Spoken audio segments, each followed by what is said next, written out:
Good afternoon, good evening, everyone. Good evening, everyone. Knicks Real Talk, the deadline. Knicks Real Talk, what's the trade scenario? We're going to get into it tonight, talk about the deadline. First and foremost, man, I hope everybody up and down the East Coast is doing well. In the tri-state, man, you got the severe weather down there, up and down the coast, man. So I hope everybody, first and foremost, doing well and they handling the storm best they can. I hope all y'all guys doing well out there. Your family safe, you safe, and y'all trying to get through it, man. So just do what you got to do, man. But just want to send that shout out there to everybody out there who deal with all the severe weather. It might be in a bad situation, man. So we got y'all. We praying for y'all. So real talk. But other than that, man, it's the night show. It's Knicks Real Talk, man. It's your man Divine. I just want to get in here tonight, man, and have this show pop off about what's going on in the trade world, all the noise around the Knicks, what's the state of the Knicks, what you guys feeling out there, what the Knicks should do. Should they do anything? So it's a lot of stuff that's want to get into with the fan base and break it down tonight, man. Just talk about the Knicks overall, man, because it's been a kind of crazy season. And we're approaching the trading deadline. There's a lot of stuff going on out there. Maybe should the Knicks make moves? Maybe should the Knicks don't make moves? A lot of the fan base want to see certain things happen. We know it's a lot of stuff going on out there, man. So we're getting close to that time. We just want to talk about see what our team going to be at. And, we're looking for our players to get moved on. Or you want to see new players come in? Do you want to see young guys get the helm? Or do you think the Knicks is done? You don't think they're going to be able to get to the playoffs and all that good stuff, man? So we really want to talk about everything, and first and foremost, just about the trade, basically, man. Talk about what's going on with the trade. Do you think we should bring new guys in here and take out some old guys that's on the team this year? So y'all guys get up in here, give me y'all thoughts, let me know what y'all thinking, and we can get into it. You know what I mean? Because I really do think it's going to be some good topic going on, some interesting dialogue tonight. I'm hoping everybody out there in the chat going to be participating, man, and I'm going to read y'all thoughts, whatever y'all got in your mind. I'll make sure I get it in there going into the course of the show and deal with all y'all responses and everything like that. I want to see what you Knicks fans are thinking about this stuff, man, because, other than, out there on social media, it's out there. I want to see what you guys are thinking. I want to see what the Knicks Real Talk fan base and my chats are thinking about tonight, what they think about what's going on with all that stuff. And salute to Fabian real quick, man, for coming in, man. Fabian, salute to you. So we're just going to get into it, man. I hope everybody can get in here tonight, get engaged, and just give me your thoughts, man. This is pretty much real talk. Just your thoughts about what you think is going on between now and February 10th. What direction you're looking for the Knicks going to. And I want to see all you guys get in here and let me know what's going on, man. But other than that, man, like I said, first and foremost, make sure y'all doing well out there with that severe weather. This is pretty much crazy right now. So I hope y'all having nothing good as with anything, man. But for you lately, guys, we had a game last night. Just a recap last night. Knicks was down in Milwaukee in the Deer District. Pretty much got it handed to them. They just got pretty much outdone last night, man. They had to try to hang in there, but there was no match. Starters didn't really come to the forefront like we wanted them to. The bench did what they can do. Just a recap of that, man. So we took an L last night. And, hopefully we can bounce back at the next game, man. We get to the Garden, but that was pretty much bad loss. The last 3 losses, man, it's not been good. So we just got to rebound from that, man. So, Antetokounmpo had 38 points last night. He came in there and put his work in. Not to me, the Knicks had it going on. Fournier had it going on from an offense standpoint. RJ did what RJ could do. The rest of the team, other than the bench, not so good. But that's things we're gonna talk about later. But right now, man, I want to talk about these trades and everything, man. We got another week or 2, week and a half. Almost, and the deadline is here. It's gonna be out there. It's gonna be out. The ball's gonna be out there. The chatter gonna be out there. And I want to know what you guys are thinking out there. I really do, man. Where do you see this team presently constructed? Do you think we're good enough to compete this year, or do you want to compete this year? What do you guys think we should be doing, man? Because it really gonna be interesting to see what you guys are thinking about. Because right now, they're looking to talk about dealing some veterans out there that's out there in the stratosphere. They dealing veterans, looking to make some lineup changes and all that. But we haven't seen that kind of fruition yet. But they're looking to move some players. Alex Burks' name has been out there. Kemba's name been out there. Fournier's name's been out there, and obviously lately Julius Randle. I don't know how real that is, but his name been out there. But he addressed the fan base yesterday, said he want to be here and things of that nature. So we got to see what that's going to be about. Julius Randle looking like he want to carry this thing through. And what do the fan base think? What do you guys think? When we get into it later, what's your take on Julius Randle? How you guys feeling about Julius Randle right now? Are you satisfied with him as a Knick, or do you want to move on from him? What's you guys take on it? I'm gonna throw up the whole team salary thing in a few minutes. We'll see what the salary cap is with this team. What's on a contract for the next couple of years. And because it's interesting. I was looking over that, man. I'm like, you know what? No matter what happens, I think we're in a good place moving forward. With the way we structured the team's contracts and with the possible extensions of R.J. Barrett. I'm going to get into all that, man. I'm going to throw it up there. I'm going to break down the number from my perspective. And if you guys got any thoughts or ideas about that, y'all let me know. Throw it up in the chat and we'll get into it. We'll talk about it. So, salute to Frank Matos, my man, always holding us down, man. I'm always supporting. Like Frank Matos said, hit that like and subscribe button to support the channel, man. And Knicks Real Talk, man. Come here with us and get it popping and become family. That's what we do. That we talk Knicks down here from the sincerest level, man. No hyperbole, nothing. We just, we try to keep it real 100 all the time. Whole truth, nothing but the truth. That's what we do. But yeah, man, it's gonna be interesting. Like I said, we got this trade noise out here, and the guys is really interesting what the people got to say about it. So I'm gonna be doing a lot of chat reactions tonight, guys. So if you see me breaking conversation, just realize that I'm getting a chat involved tonight. It's more of a chat show. I'm gonna do a lot of their reading and all stuff like that. So y'all bear with me, man, because I just want to make sure we all involved tonight. And I know on that level, Stanley Mann, he echoed his chat right there, ladies and gents. It's pathetic that this team can't even make the league average in free throws. Mitch was only 1 for 6 from the line. RJ missed 14 shots and was lit up on defense. It was a tough night, Stanley, man. So I understand where you're coming from with that. It was tough. What can we say, man? This was one of them nights again. But I think the elephant in the room to me, man, is the emergence of Kemba Walker coming to the Knicks. I just think that overall it weakened our team defensively. That's one of the reasons, not the only reason. So I want to get into the Kemba Walker thing, and we'll piggyback on and move on. It was a good move overall, financial wise. Wasn't a major hit to the salary. It wasn't that bad, but it just that affected the team and what it could do. The defensively, it caused the points we giving up. That defense is becoming a major problem. And it wasn't like that last year. And I think he's one of the reasons why that could be part of that as well, because he's just not a good defense player. And he puts the pressure on our other guy that had to pick up for him. So though we know Kemba Walker's offense is good, and that's what we wanted him to come here to do, and I thought it was a good acquisition, at the beginning of the season, because I thought we needed offense as well. But I didn't realize that to the detriment of our defense that it would be that much of a difference. I knew it can be. So, that's the situation with that. But now that you hear his name out there in trade talk and people talking about maybe time to move on for Kemba Walker, the fan base kind of feel that way. Majority of them, other than the sentimental people who might, because he's from New York and Rice High School, and he's just a New York baller, and he's a great baller in the NBA as well. But right now, as far as what I think we need to do, we need to find a way to move on and let Kemba Walker go to maybe like a championship caliber team, to give him an opportunity to win a ring, and for all the blessings that he gave to the NBA over the last 10 years. All the goodness that he brought to the game. If we the Knicks don't keep him, at least to send him to a contender, and that way it's out of mutual respect. You do what's right by Kemba. Kemba probably do what's right for you, what's right by you, and that would be my first shooter drop in the trading scenarios deadline. I think we just moved from Kemba Walker. Not because of who he is, what he can and can't do. I just don't think right now he fit what we're trying to do. Because I just think that's the most important thing to me is that. Nothing other than that. We're grateful to have Kemba Walker as a Knick. Born and raised, Bronx, New York. New York legend in college. Did his thing, cardiac Kemba. But being that it's about the name on the front, not the name on the back, I think it's best if we can either move him to where you're going to free up cap space. You're going to put him in a deal, or you're going to just, get draft picks, because we got a team down there that we got a lot of guys that could play that position. An opportunity to play the position. And I think if we can get him somewhere where he can really settle in with a team that's going for a title, and that team, and I think that's what I would say was the best deal for Kemba Walker. It's just been tough. It's been tough being a Knick. It didn't pan out the way we expected it for him.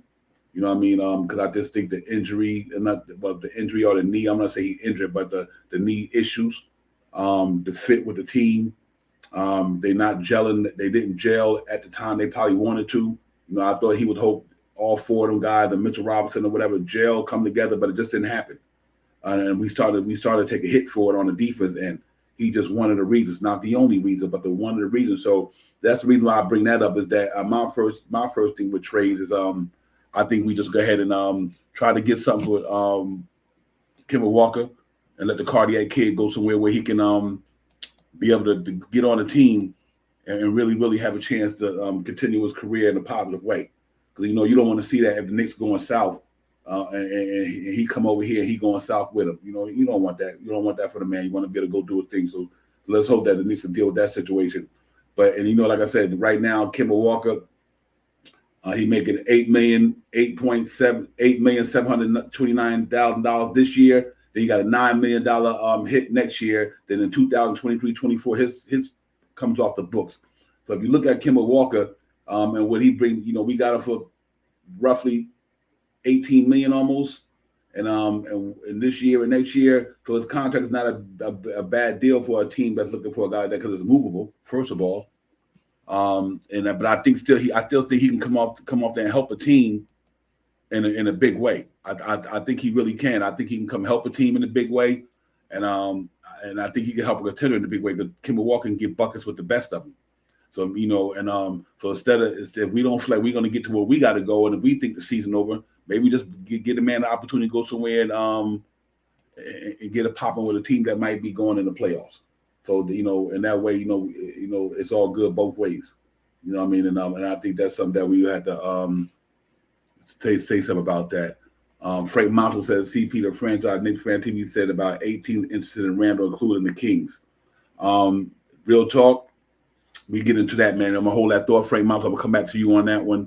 And let me throw this Kemba Walker thing up there. Stanley Mann said Dolan can buy out Kemba's contract. No one's interested in trading for a guy in his medical condition. I understand that very well. I can see that as well. And I do think that depending on Stanley Mann, what the team may be and what they may need, because for $8 million to come in the playoffs, maybe a contender might be say, you know what, my team lacking a little offense right now. And maybe they might not be as close to an offense as they need to be, and maybe a guy like Kemba just in the playoffs. Say I'm gonna take that $8 million, and if we can get me some wins in the playoffs, 1 or 2 games here or there, or help contribute to a playoff. I don't think $8 million is not too much to take a chance on. I mean, he playing for us. I mean, it might not be consistent, but I think the playoffs is not like the regular season. That's 82 games. In the playoffs, you probably need them 32, 16 or more for each round, I guess. So I think a team might be willing to gamble on $8 million for 4 rounds in the playoffs. It's not like it's a 82 game season that he playing in the playoffs. I'm saying I think you can get him in the playoffs, keep him healthy enough for him to strike in the playoffs. I don't think a team that need offense and got talent like that might not do that. So I think that's something that they would have to keep in consideration. But I do understand where you're coming from with that, though. But like I said, man, these guys got millions of dollars. The $8 million hit don't bother some of these guys with their cap. I mean, what they talking about their cap situation. Some teams might be in a good cap situation. They might be willing to do that. So we'll see. But like Frank Montel said, I'll throw his back up there. He says CP the franchise. Nick Fan TV said about 18 incident Julius Randle, including the Kings. Frank Montel, that's one that we all got to contemplate about. Like I said, I wonder what the fan base is on Randle, that a 50-50 thing, do 50-50 people, 50% love him, 50% don't love him, is it 70-30? That's what I'm wondering, because you got a lot of guys that appreciate Randle for what he did for us last year and what he bring to the team. That a lot of people, a lot of fan base like Randle for what he could do. I just think recently with his poor play and on top of that, a little bit of controversy that's swirling around him, I think that just kind of probably put a little different spin on some of the fans. I think some of the fans might like, man, I didn't think that this kid was like this. You know what I mean? In a sense, people might not, the fans might, some people might not like that. Some people might don't got a problem with it. It's really on the Knicks organization. Do they think Randle's going to be a part of this? Because see, we out here, we don't like the things that he might be doing, with the body language and things of that nature. But that don't mean that the organization think that should be the end all be all for him, because he's going through a slump playing basketball, and he got a little issues on the court because they know what he could do. But Frank, if you ask me personally, I would love to hear that. I want to hear the fans' perspective on Julius Randle, because I really do think that some might not want it, some want it. Stanley Mann said Randle's value is very low at this point. I doubt the front office will do anything until next summer. I kind of agree with you on that, Stanley. 100. I also think as well. No, but if something does emerge, Stanley, let me ask you, Stanley, would you trade Julius Randle? Stanley, hit me back up in the chat and let me know, would you trade Julius Randle? What's your take on him? How do you feel as a fan about Julius Randle right now? Would you want him to be a Knick or you don't want him to be a Knick? Hit me up and let me know what's going on with that, man. But you got a great point with that chat right there.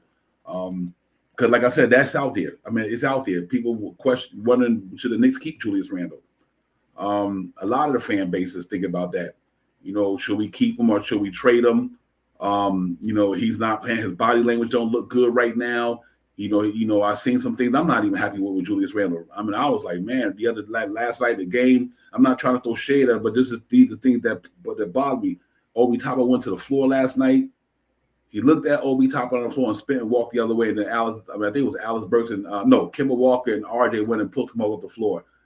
I was really disappointing to me as a teammate. Your fellow player hit the floor. You look at her, spin around and walk away, then your other two boys. I understand that happens. I'm not trying to say that he did it purposely, but you definitely looked at the man and then you spent and went the other way. So I wonder the things like that make some of the players feel some type of way.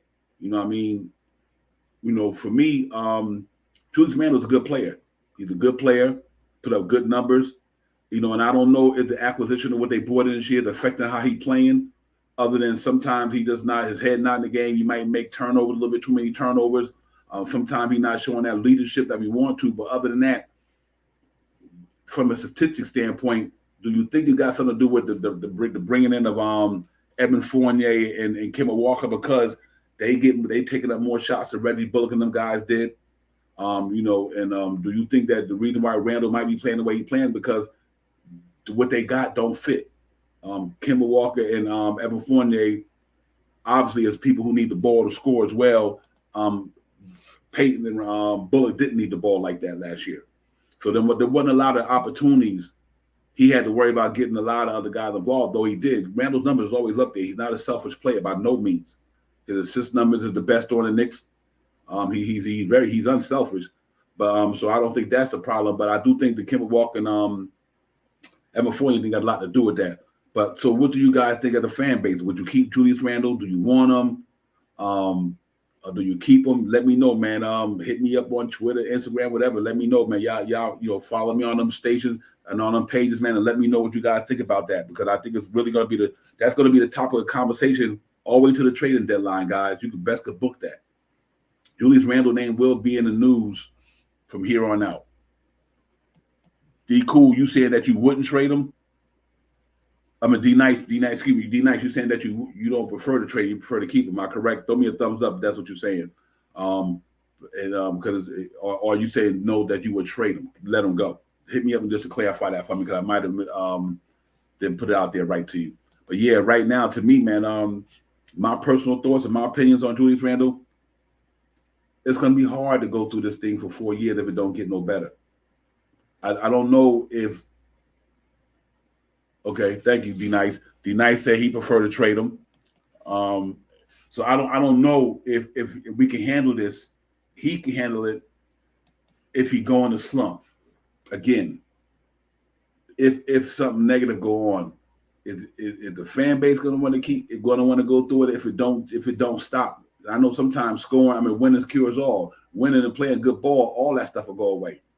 But because nobody's perfect and you're going to have bad games, how do you think the fan base is going to take it? And like I said, D. Cool said he'd rather trade him. Me personally, I'm just going to be 100 with mine. I think you move on from Julius Randle for this reason. With RJ's emergence and knowing that we need another, one or two guys that's on a level higher than his to contend for a title, and we're going to be able to wheel and deal to get another player a little bit more talented and more leadership driven than he is. And then you got RJ and Julius. But that player that you bring in got to be another alpha who's on top, who Julius Randle got to say, he's the man. or that's the only way I can see you keeping them if you bring in somebody that's more talented than not. I mean more talented than him, but got a little bit more leadership skills, a little bit more of a superstar level.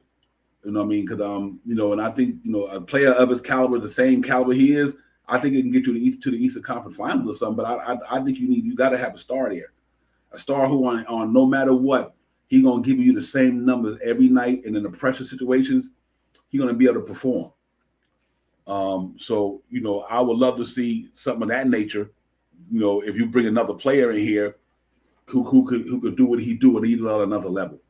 But other than that, man, if the thing don't get no better with the outside noise, then yeah, I think you move Julius Randle just for that reason, not because of the talent.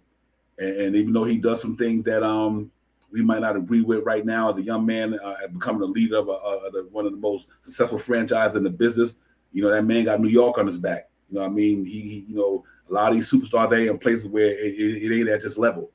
So Julius Randle's in a place in New York where the pressure is major. He playing in the Mecca. You know what I mean? And I agree with you 100 on that, but D-Nice. So that's what I think the pressure coming for Julius Randle, guys, is that he's playing in a place where he's got a lot of pressure. And not everybody can handle the pressure the way everybody can. Some guys can handle it better, some guys can't handle it. Do I think that we can do it? But I do also think that you could, like D Nice said, I just think a change would be best for both, and I kind of agree with him on that. I'm going to be honest with you, D Nice. I agree with you 100% on that, because just due to the fact it might be better for him pressure wise, the noise wise, and all that stuff, man. Not because he's not talented, and I want to make that understood. I'm a big Julius Randle did, because that dude put this franchise on his back last year. Contract year 24-11, most improved All-Star, helped get us to the fourth seed in the East, got us to the playoffs. Because you think about it, without Julius Randle, Knicks wouldn't even been there.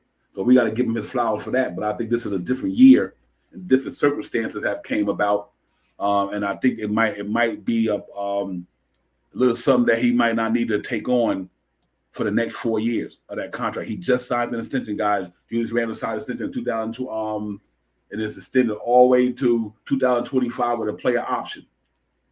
Julius Randle will be making 23.7 next year. The year after that, in 2023-24, you're making 25,627,000. In 2024 to 2025, you got 27 million. And the last year, which was a player option, 30 million almost. You know what I mean? 30 million.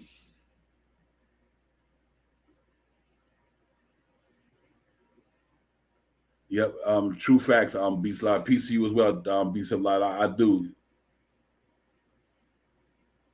I really do, man. I think that got a lot to do with the Fournier and Kemba Walker thing.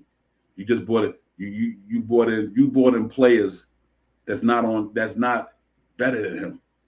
You know what I mean? They needed to bring in a dude who's either his level or another step above. I'm talking about for his talent. I mean, they were that talent at one time, but I just think that now with the way this team is constructed, they wasn't the talent that we needed.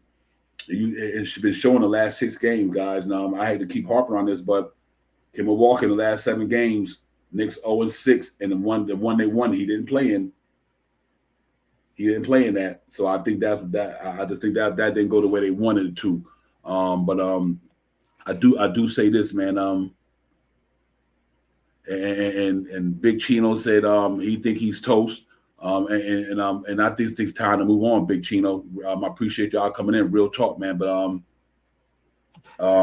we didn't want it. We didn't want it to go this way. We don't want it to go that way. So I'm not saying that's going to happen. I'm just putting it out there because I know it's out in the stratosphere. A lot of Knicks fans want to know about this.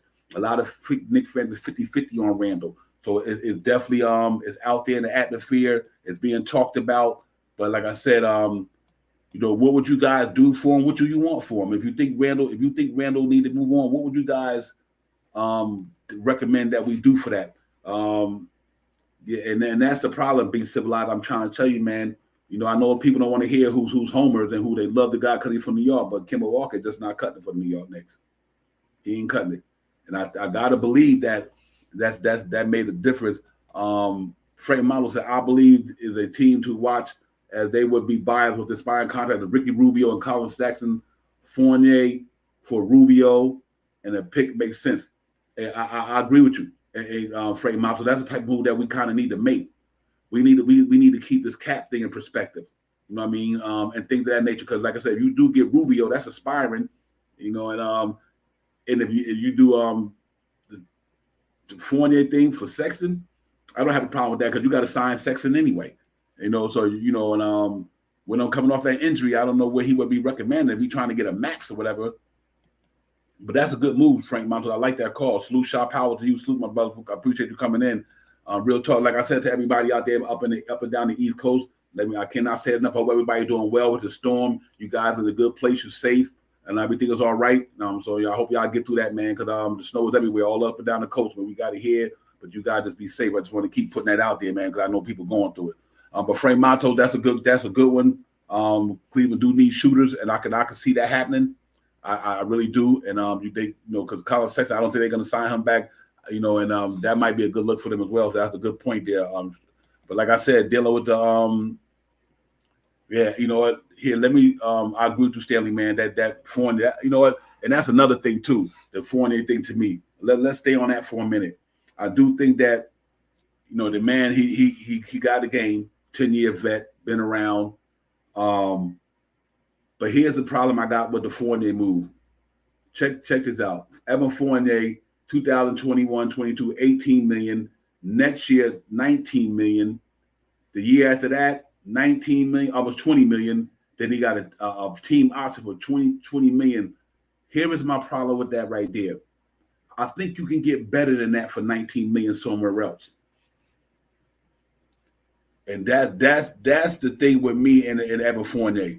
You're getting 19 million for one side of the basketball. You understand what I'm saying? You're paying somebody 19, almost 20 million for one side of the basketball offense. You know what I mean? I just think that, to me, because of at least the way it's playing out right now in Madison Square Garden, you're giving that man 19, 18 this year, 19, 20, and 20 for one side of the basketball. So that's the issue I have with the Fournier contract. Fournier can knock him down with the best of them. He's a scrappy dude. He really is. He's scrappy. I know what I mean on the offensive end.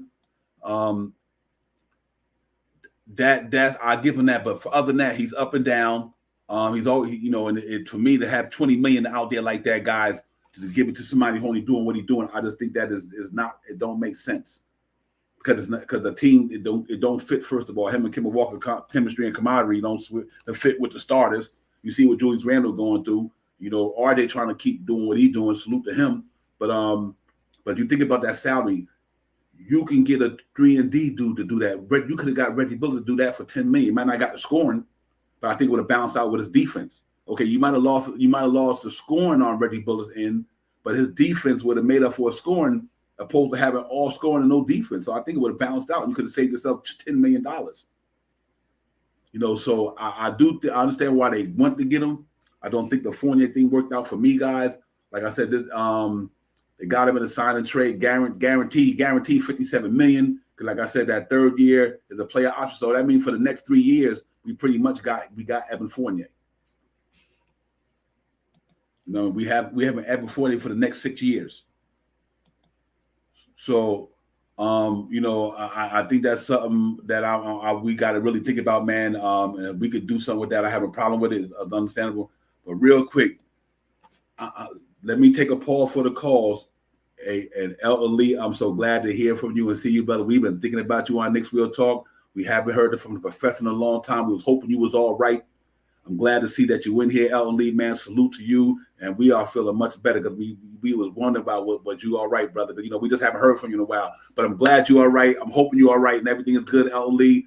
All the wise knowledge and all the wise takes that you brought to Knicks Real Talk over the last year, man. I appreciate you, and I'm glad to know that you're good. That's first and foremost. I'm glad to know that you're good, man. So thank you for coming in tonight. And I hope you're good out there, Elton Lee. Glad to see you, my brother. Glad to see you in the chat as well. Salute. And Kevin Middleton said, we can keep Fournier, just bring him off the bench. Okay. I mean, if I'm cool with that, if you think to Do you think the Knicks brass cool with that? I know I don't have a problem with.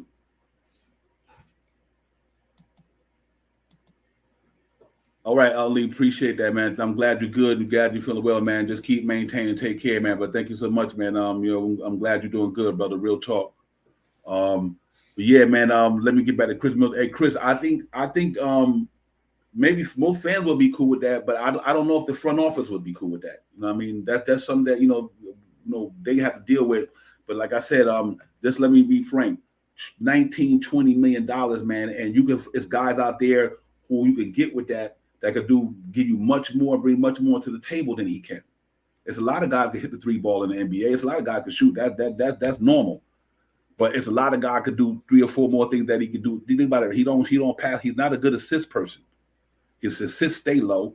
He don't rebound enough.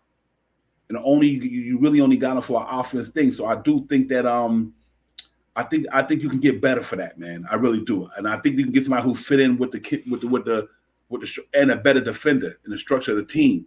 So I mean, and to me, whether it's another 3-and-D guy, or if it's just somebody at another position, then we think that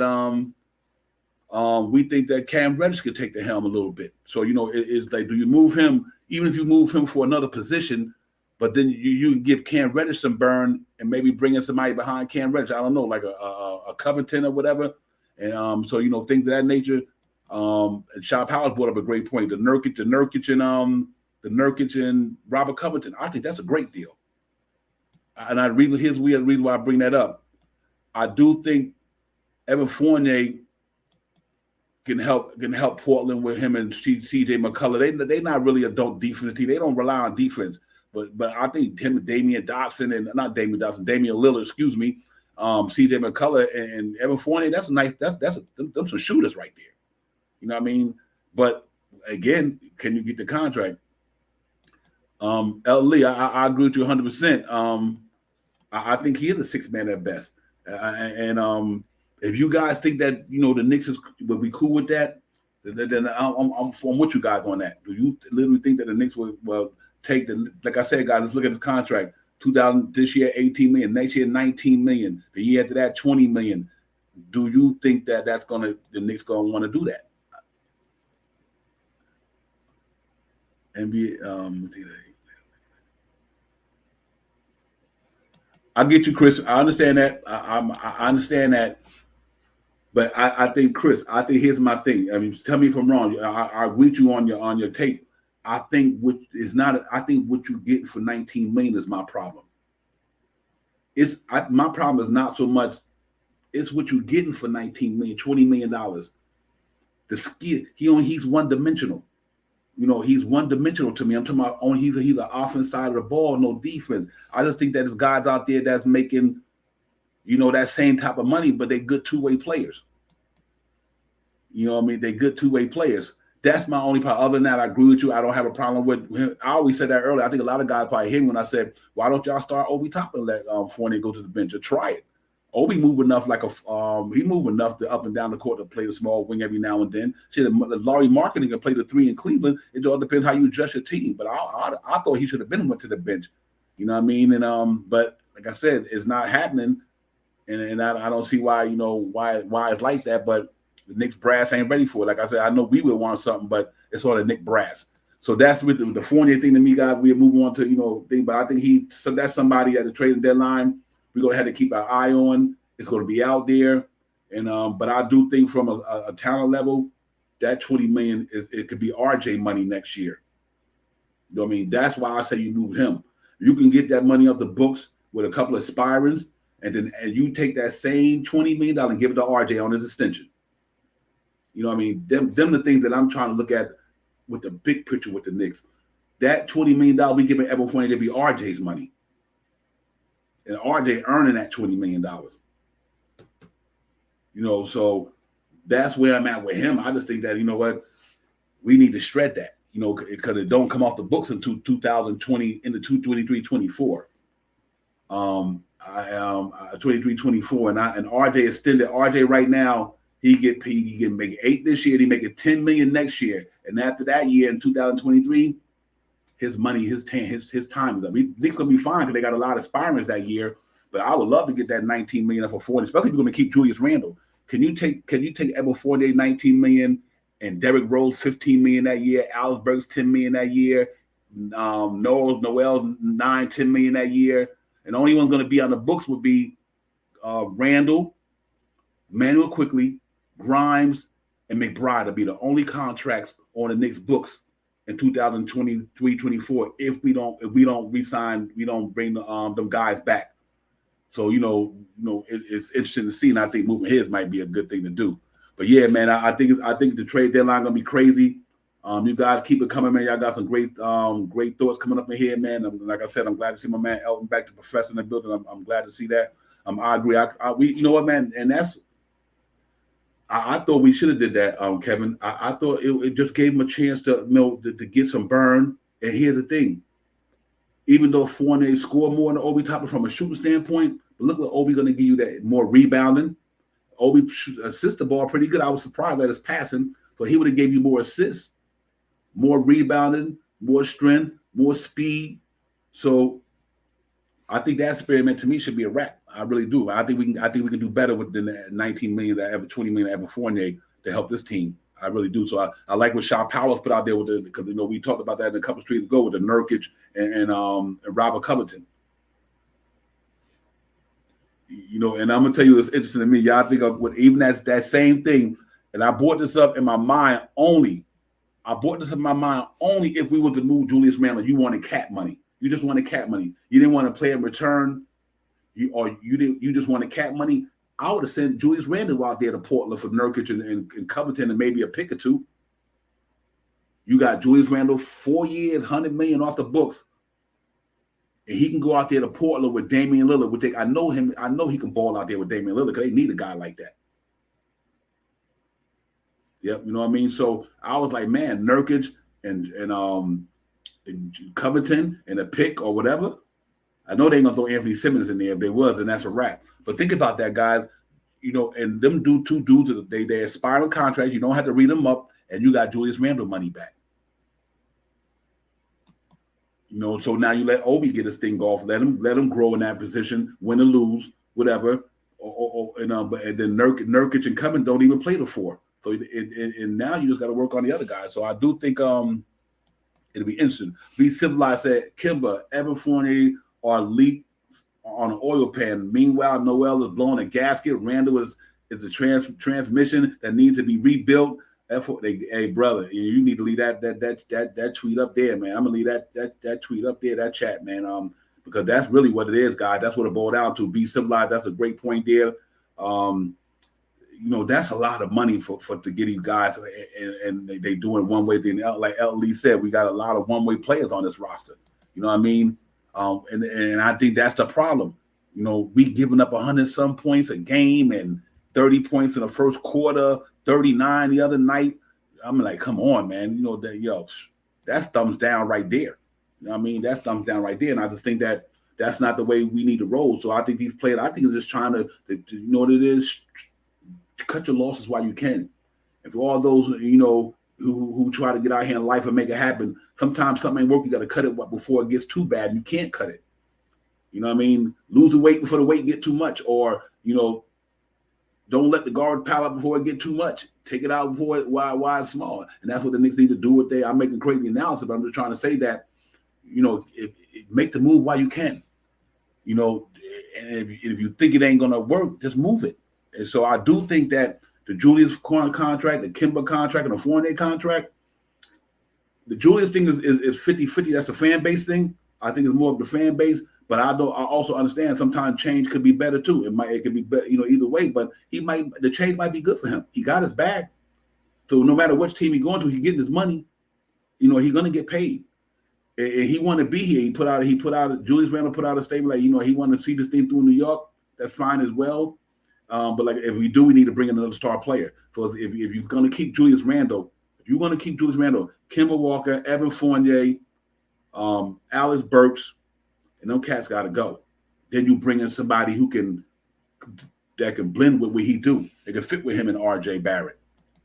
I don't think them guys fit with R.J. Barrett and and Julius Randle. So, and it's showing in the stats, guys. You think about this here. Kemba Walker and Evan Fournier and the rookies are the only guy that wasn't on his team last year. Think about it. Kemba Walker, Evan Fournier, and the rookies. Them the only guy that wasn't on the Knicks roster last year. So this team is not too different except for them two. So what made us go in a different direction without them, with them two coming in, the same team as last year, but we brought in two different players. And look at and we were around the same time last year. I think we were around the same record-wise, 20, 22, 23, and whatever. But could it be Derrick Rose? That we missing Derrick Rose that much where it's just making a difference? But because he's not there, Noels haven't been playing like all year long. I get all them scenarios, but I'm looking to talk about the future. What about the young guys who need to get these chances to come in there and get it popping? Like Obi Toppin and Grimes. Like Grimes, he need to be a Knick in this rotation. What happens when Derrick Rose come back? If we got the same constructed roster, if everybody's still here the same, when Derrick Rose come back, that means the next man out is Quentin Grimes. They already got Cam Reddish situational. So when Derrick Rose come back, somebody goes out. And the only one I can see right now is Grimes, which would be crazy. It would be crazy for New York to do that right now. So that's why we have to do some wheeling and dealing here for these reasons, because it's going to affect our young guys' future because they're not getting the burn. You know what I mean? I just think that's not a good look. You know what I mean? So Frank Model said Fournier and Burks to Cleveland for Rubio and Sexton, a pick, Randle and Kemba to Sacramento for Fox. If they could pull it off, I know a lot of people, Frank, they kind of question, they iffy on Fox because the fit, but not, you can't look at the talent, shooting 25% from three or something of that nature. So but I like his game though. The kid can get buckets. I mean, he can get it though. He's a talented player, and that's what I'm saying. So when you got guys like him out there, and then you paying what, $30 million, but you paying Fournier $20 million, he's nowhere doing what he's supposed to do. That's what make guys like them guys expendable. And let me go back to Elton Lee's quick track. He said, eat Kemba's money and make the move for Fournier, and let Randle's situation take care of itself. I agree with you 100%. I can see that as well. Eat the money, you know what I mean, and move Fournier. If you could move Fournier, I think that's a big plus, Elton Lee, because I think I think Fournier's contract becomes R.J. Barrett's contract for the next year. Because we got to look at the cap situation. The Knicks right now currently are capped out. And even going into next year, they capped out. No flexibility whatsoever. There'd be one, as they probably constructed right now, they'd be $119 million at the cap. And the salary cap is what is projected this year. I'll get to the numbers. I'll find out what it is, but they capped out. Yep, Frank D. Rouse, I can see that, man. So, them three guys are the major guys that I think that we're gonna have to deal with, going forward. What do we do with guys like them three? Because I do think you can get some return for them. The contract is not bad by any means, but we got to make some trades. We definitely got to make some trades and see if we can and get this thing popping. Shop Howard said Noel, Rose, Evan, and Taj can be moved in the offseason. That's facts. Absolutely. No question. Salute to my man Rodney Mazzell. Rodney, salute to you. Thanks for coming to Knicks Real Talk. We appreciate you coming in tonight, man. Make sure you hit that like, subscribe, man. We here all the time getting it popping, man. Thank you for coming in tonight, Rodney Real Talk. Rodney said Cam is that third player. That's basically, I can see, if you think that's the case, then that's what I mean. We need to get them other guys up out of here. If y'all feel like Cam Reddish could be that dude, and that's why I said we got to move some of them guys, man. I just think we have to. If D Rose is our savior, we in trouble. D Knight said we need a dynamic point guard. Well, y'all know who I want out there. I'm talking about Devontae Murray, hands down. If San Antonio was willing to move that young man, I do whatever it takes to get him here. I really would. I think he could be that. Him and RJ. Can you imagine him, RJ, and Cam Reddish? That size. Oh my God, bro.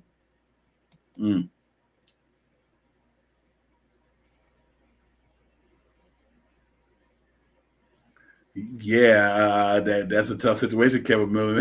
But it's right though. We are, bro. We going in next year, capped out. It's tough.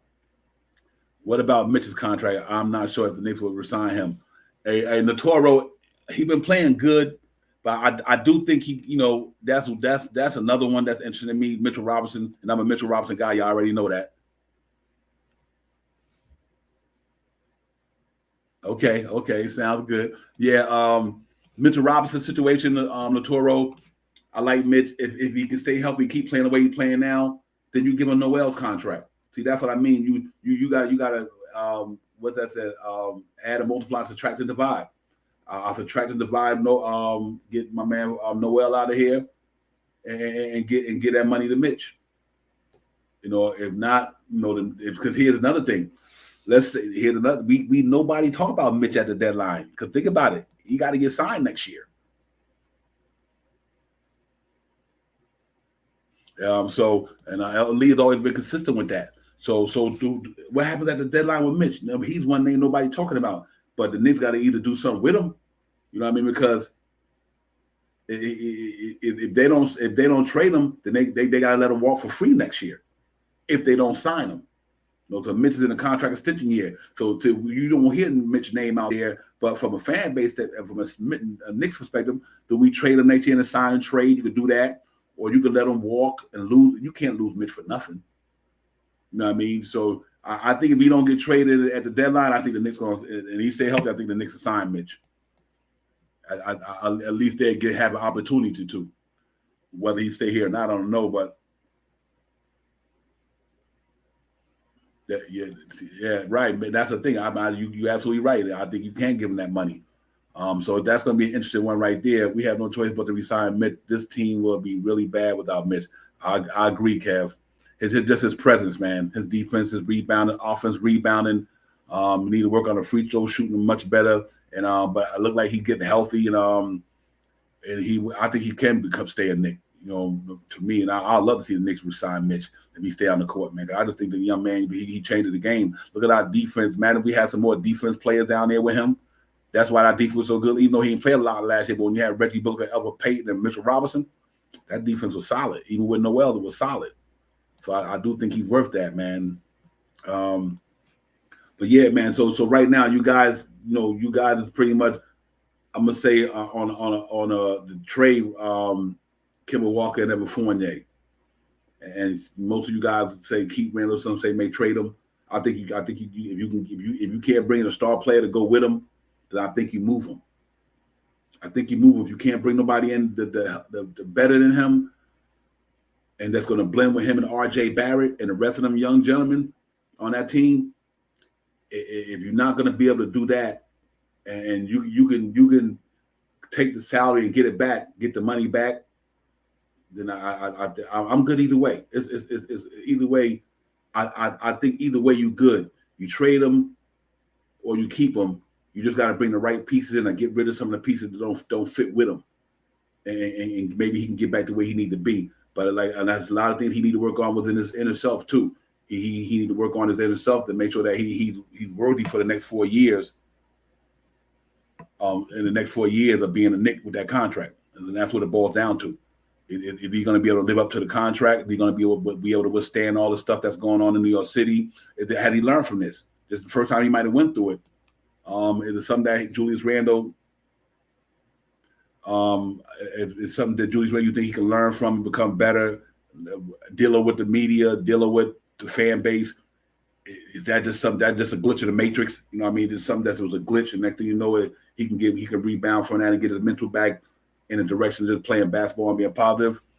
But my man D Nice said, I think the ship has sailed on Randle. I'm kind of in the corner with you, man.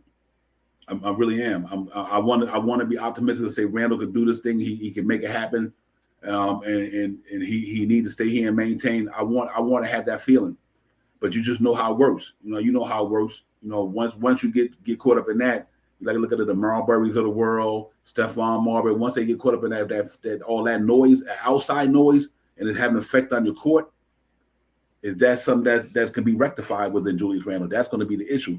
But I also don't have a problem moving on with him. It's about the name in the front of the jersey, not the back, like I always say. And that's what it's about. We could get another star talent. Talent is everywhere.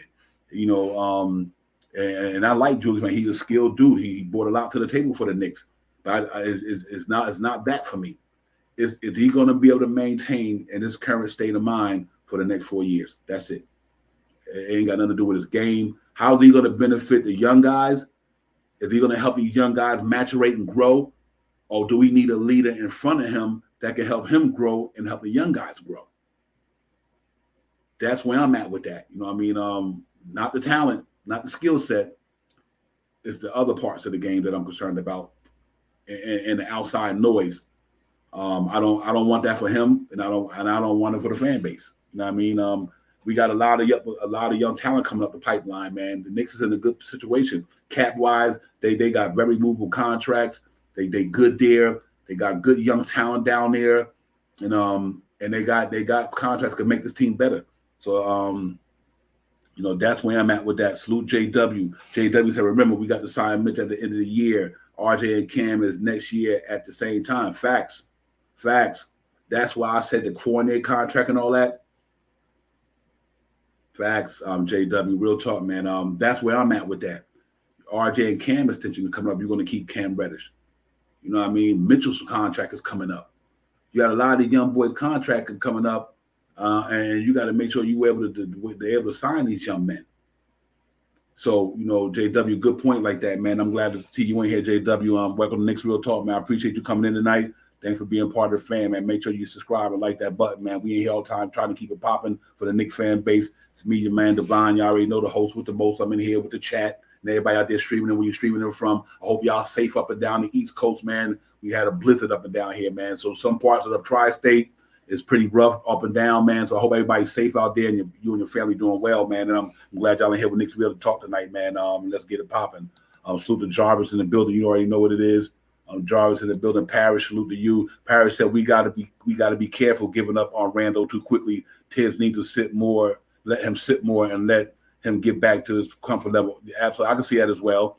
I'm not giving up on him, but at the same time, it's a business, and it is what it is. It's a business. From a business standpoint, I think that with this team is probably constructed. I agree with you, Parrish. Hold on to him, man. Chill if that's the case. But like I said, the fan base is split on that.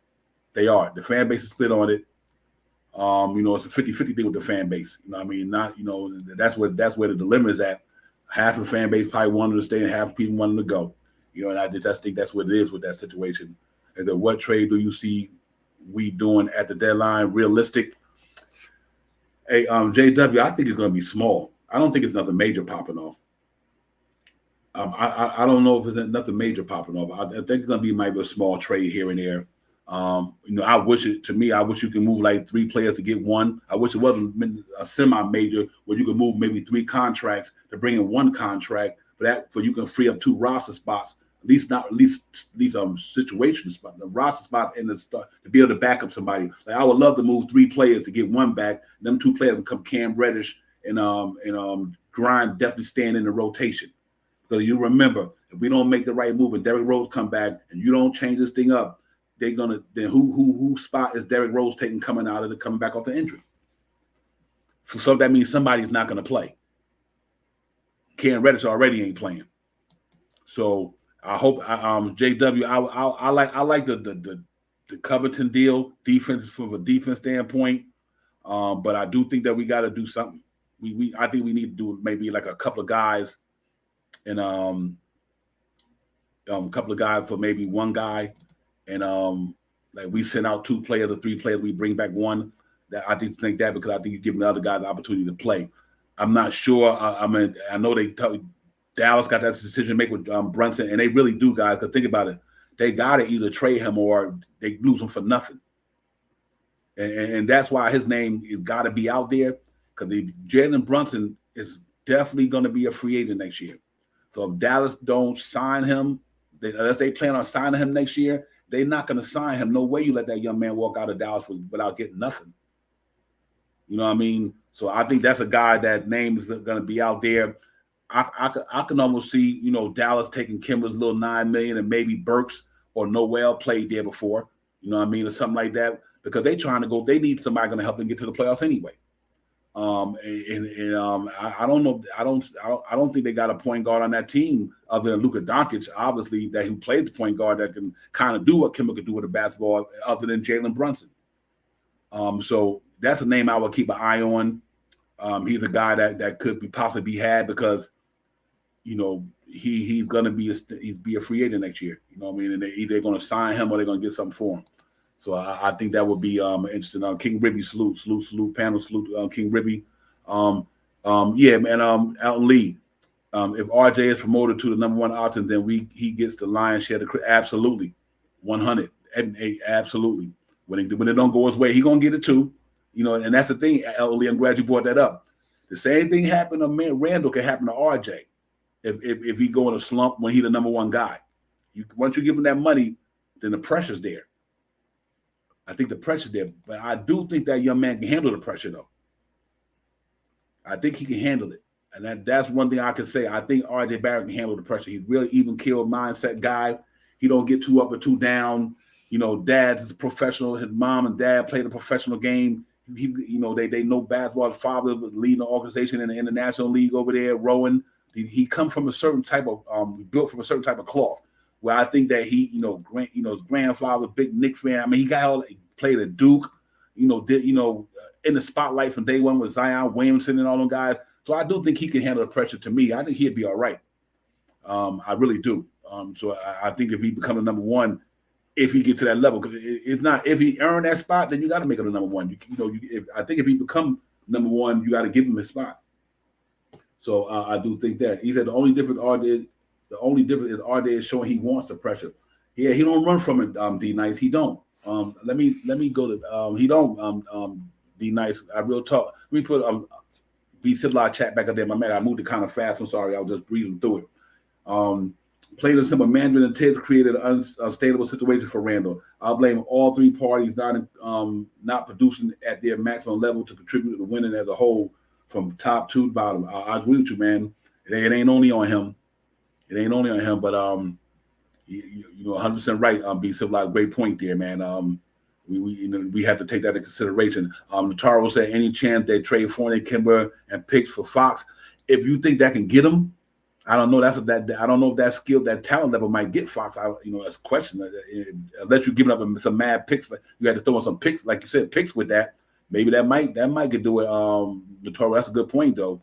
Money wise, it kind of works because I think Fox is about a max player right now. Am I not mistaken? And that's different. Paris Dickless said, Douglas said, Paris said need to move Burks and Kemba. Yeah, I don't have a problem with that as well. Real talk. I think that's legit. I think that's real legit. At least the organizations are going to have to make a decision as who team is RJ or Randle. I think you dead on spot on for that, Ellen Lee. That's what it boils down to me. That's a great point there. You guys on fire, man. Keep them thoughts coming, man. Y'all running amok with it, man. Y'all make sure y'all hit that like button, subscribe. Don't cost you nothing. Let's get it popping, man. Knicks Real Talk. We in the building with the chat and everybody out there on this blistery weather up and down the coast. The sun came out today real good on that level. Either don't think Fox, Buddy, or Halliburton. Yeah, probably coming out there. That's understandable. RJ and Grind part of the gritty committee. Facts. Facts, D-Ross. Real talk. That got to stay there, man. But yeah, man, you know what? But I think something going to happen, guys. I don't know what's going to happen. But I do think you got to February 3rd and Julius Randle is eligible. And then after that, I think something's going to pop off, though. I don't know how big it is, JW, like you said earlier, but I think they're going to do something. They're going to do something. And like I said, guys, you look at where we at. To me, I think they got a good chance to do something, man. But I also think this organization is in a good place. And I'm going to tell you why. I'm going to throw this up there real quick. I'm going to share the screen with you guys with the salary cap situation. And this is why I think that the Knicks is still in a good place. If you look at that right there, let's look at that salary cap for a minute. All these can come off the book if they needed to, which they won't. I think if Obi's still here, they keep him. I think they keep Grimes and they keep McBride. This top echelon, Let's say if you move Julius 25, his 20, that's 45 million, 60 million, 70 million, 79 million. It's if you was able to finagle that. If you could move these two guys right here, Randle and Fournier, but whoever you get back in that year right there, they all get inspired. Knicks right back in the ballpark. Literally, they right back in the ballpark. So even if this year is here, and if you don't do nothing next year, but this year right here, if you get rid of that right there, and if it ain't working out with this right here, you could rebuild that whole team. You still got your young talent. You have RJ, because let's say this right here, Randall's money becomes RJ money, right? Randall's money becomes RJ's money. Let's just say one of these two becomes Cam Reddish money. So let's say RJ is 25 million. Let's say you give Cam Reddish the 15 million. Hypothetically, you want to say 10 or 15. For that 40 million, you still got 20, 28. You know what I mean? And you sign RJ. Now, so you got out of that 28 million, you can either deal with Mitch if he ain't extended by next year, right here. You know what I mean? You still got a chance to wheel and deal and make some good moves. And like I said, I think the Knicks are in a good place from a contract standpoint. I think we don't got too much to worry about from that level, guys. I really do. I think we got some good situations brewing with the salary cap. I think we're not out of the race by no means. I think we can really wheel and deal. And that's why I don't want to take on no crazy contract. I know I like Fox's contract. I'm not really looking to spend no 138, 150 million, 160 million when I know RJ got to come up, Cam got to come up, and then let's say Obi popping at the 2023-24, you got to give him money. Let's say it's quickly pop. The guys that we got in there, that's the only reason I don't want to take on those long contracts like that, because I do think that we should keep the flexibility there, and then strike when the iron's hot with a lot. Unless you like you said. It was like El Lee said, Philly wanted too much for Ben Simmons, but that's a talent. See, I don't have a problem. Let me ask you guys a question. Would you trade Julius Randle in a package for Ben Simmons? Would you guys do that? Do you think we got to, I know about all the mental stuff and can he handle New York and all that stuff, but, would you do that? Paris said the problem with RJ, he's only one-dimensional. He's only a great offense player. He doesn't make winning plays in other. You know what? But that's a maturation. It's a maturation and growth. Think about it. This is 2 years and a half. Hopefully he get there. Just let hopefully he get to where Randall's at. But that's the most intriguing thing about RJ. He's been in the league 2.5 years, not 8, not 9, 2.5. He's going to grow. He's going to keep growing, Parrish. I think he might need to get them things in his game. I agree with you 100%. He did the things that I think he will get better. Every year, players put the work in, you get better, All the greats do it. You put the work in, you get better as time goes on. And you learn, you work, on the off season, you master your game. What do I need to do better? You start working on your game in the off season, come back with a different game the next year. The next year after that, you try to find another dimension. But I think RJ is definitely on that trajectory because of the way he grew up. His pedigree, his parents are professional ball players, father St. John's, mother professional track star, and father played international ball. He has that in him mentally to have the people around him to be great. That's why I think RJ Barrett will be able to succeed on that level from that standpoint, because I do think he has that pedigree in him. I really do. I think he got people in his corner that are going to guide him in the right direction. He's made hungry. And listen, if y'all go on my channel, I made a show called RJ Barrett Next Level. It was a quick little video for how he started to where he at. I think it's a cool video, man. Y'all go on Knicks Real Talk. It's still in there in the archive somewhere. Check it out. There was a nice video. But I think that's why I'm hoping that if the RJ thing does come to fruition, what I think it will, because you think about it, at the end of 2022-23, he got $10,900,000 next year. After the year, you're gonna have to double that salary. So let that be Fournier. His salary should be Fournier's and maybe somebody else's. That's RJ's money. So that's why I said if you move Fournier for maybe like a Nurkic and a Robert Covington, you get Fournier's money off the books. That's $25 million in cap and go to RJ that next year because they dead expiring contract. You don't have to bring them back by no means. So you could take Nurkic money and Robert Covington's money and let that be RJ's money. You know what I mean? And I think that's how you resolve. That's how you solve the RJ's money. Is give RJ money Fournier's money. You got to give R.J. Barrett Fournier's money. Fournier is not no R.J. Barrett. You know what I mean? So to me, you got to find a way to, and I think Fournier do well in Portland. They need a shooter like that with him and C.J. McCullough and when Damon Lillard get back, so that'd be interesting on that standpoint. But I think we have to look at all cases and all scenarios. And then I think that's how we got to do it. G Money said yes, Ben can defend, but teams can adjust and could get him in foul trouble. Absolutely.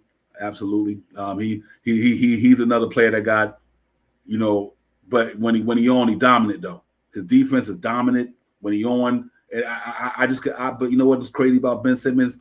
I just could picture with Obi Toppin and Grimes and these cats running up and down the floor, man. Oh my God. You talking about and R.J. Barrett. I mean, you talking about Showtime. That would be crazy to see them dudes coming at you like that, man. But yeah, I think Ben Simmons is a talent. He ain't an all-star for, much as we may say he limited in what he do, he ain't an all-star for a reason. They didn't give him 150 some 70 million because he was a scrub. We might say this guy can't do that and do that.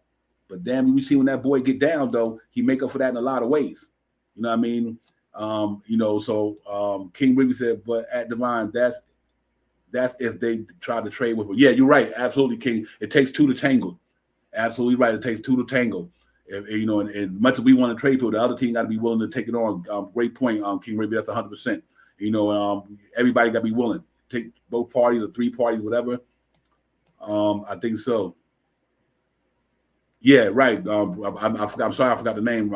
Yeah, but that's what I mean. Ben Simmons with RJ and Reddish and oh my God, Obi Toppin and Mitchell Robinson. I mean, that defense would be nice. I'll tell you that much. Excuse me, that defense would be nice. Elton Lee said Fournier to Toronto for Dragic and a pick. I like that. Randle and Kemba to sack for Barnes and Halliburton. I also like that. We can run a line of Halliburton, RJ, Barnes, Obi, and Mitch with quickly Rose, Cam, Sims, and Grimes. Let's make it happen. Real talk. Let's make it happen. You know what I mean? But that's how that goes. G Money said Ben is a good player, but I think he can fit better in a smaller market and want a point guard that could have Ben Simmons. Because I can see that as well. Great point there. Maybe the market might be too big for him. Great point. You know what I mean? But it's some wonderful names out there, some interesting ones. What the Knicks going to do and how they're going to do it and what they're going to go about it remains to be seen. But I do think it's going to be something going to happen. It's something going to happen, and we just got to make sure we're ready when the clock strikes. The clock strikes 12. We got to be ready to make that Cinderella thing happen for us. And get something in here. But whoever the Knicks bring in here, here's what we got to make sure they're not taking away from the youth movement.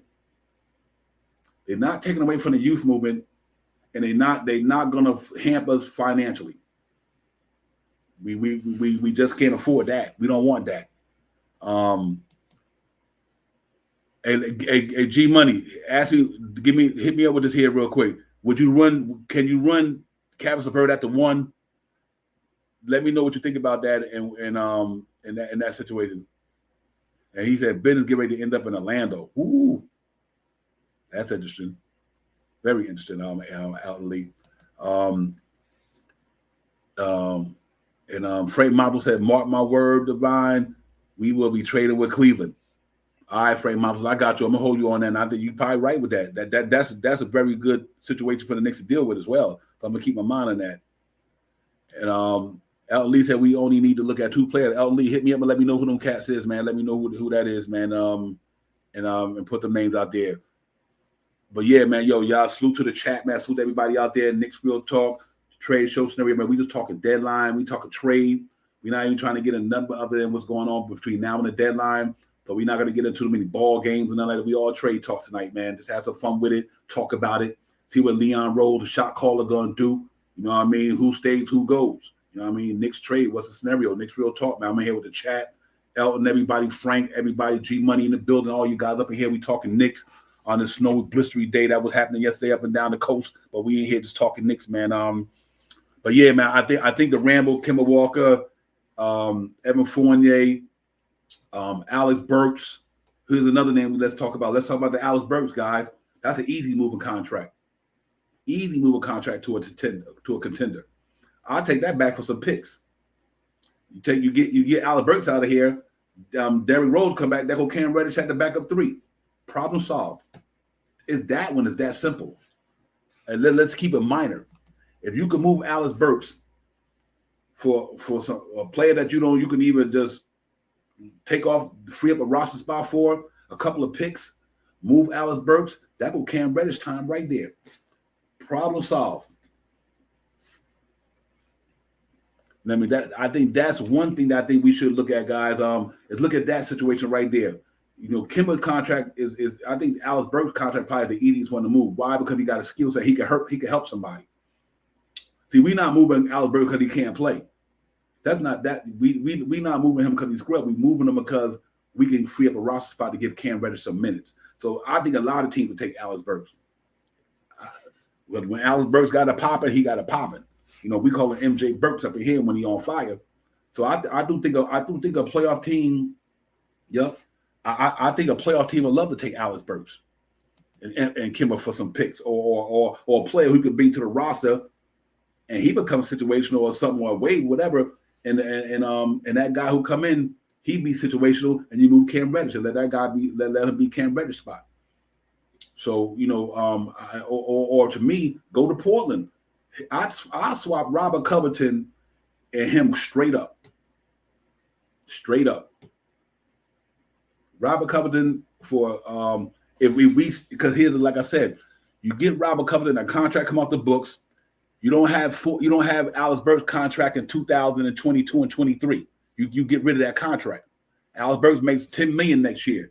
So if you were to swap him out for Robert Covington, you don't have to worry about that $10 million next year because Robert Covington's expiring. You ain't got to keep Robert Covington. He just hits the free agent market. So I think that's one that we definitely one move that I think we would really have to look at because we could be at that spot, man. Because I think Grimes has earned the right to have that Alex Burks spot. I think we good with that.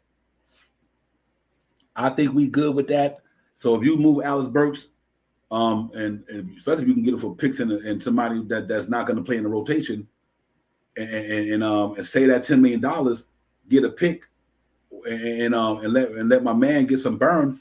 And then next thing you know, we good there. So we got to move a couple of people to make that happen. Portland is not winning this year. Cleveland trying to make some noise and need some help. Hey, Frank, I'm gonna sit with you on that one. I really agree with you on that. Do you think they'll take Alex Burks for Rubio? That's a good swap. I like that. I like that one, Frank. I can see that as well.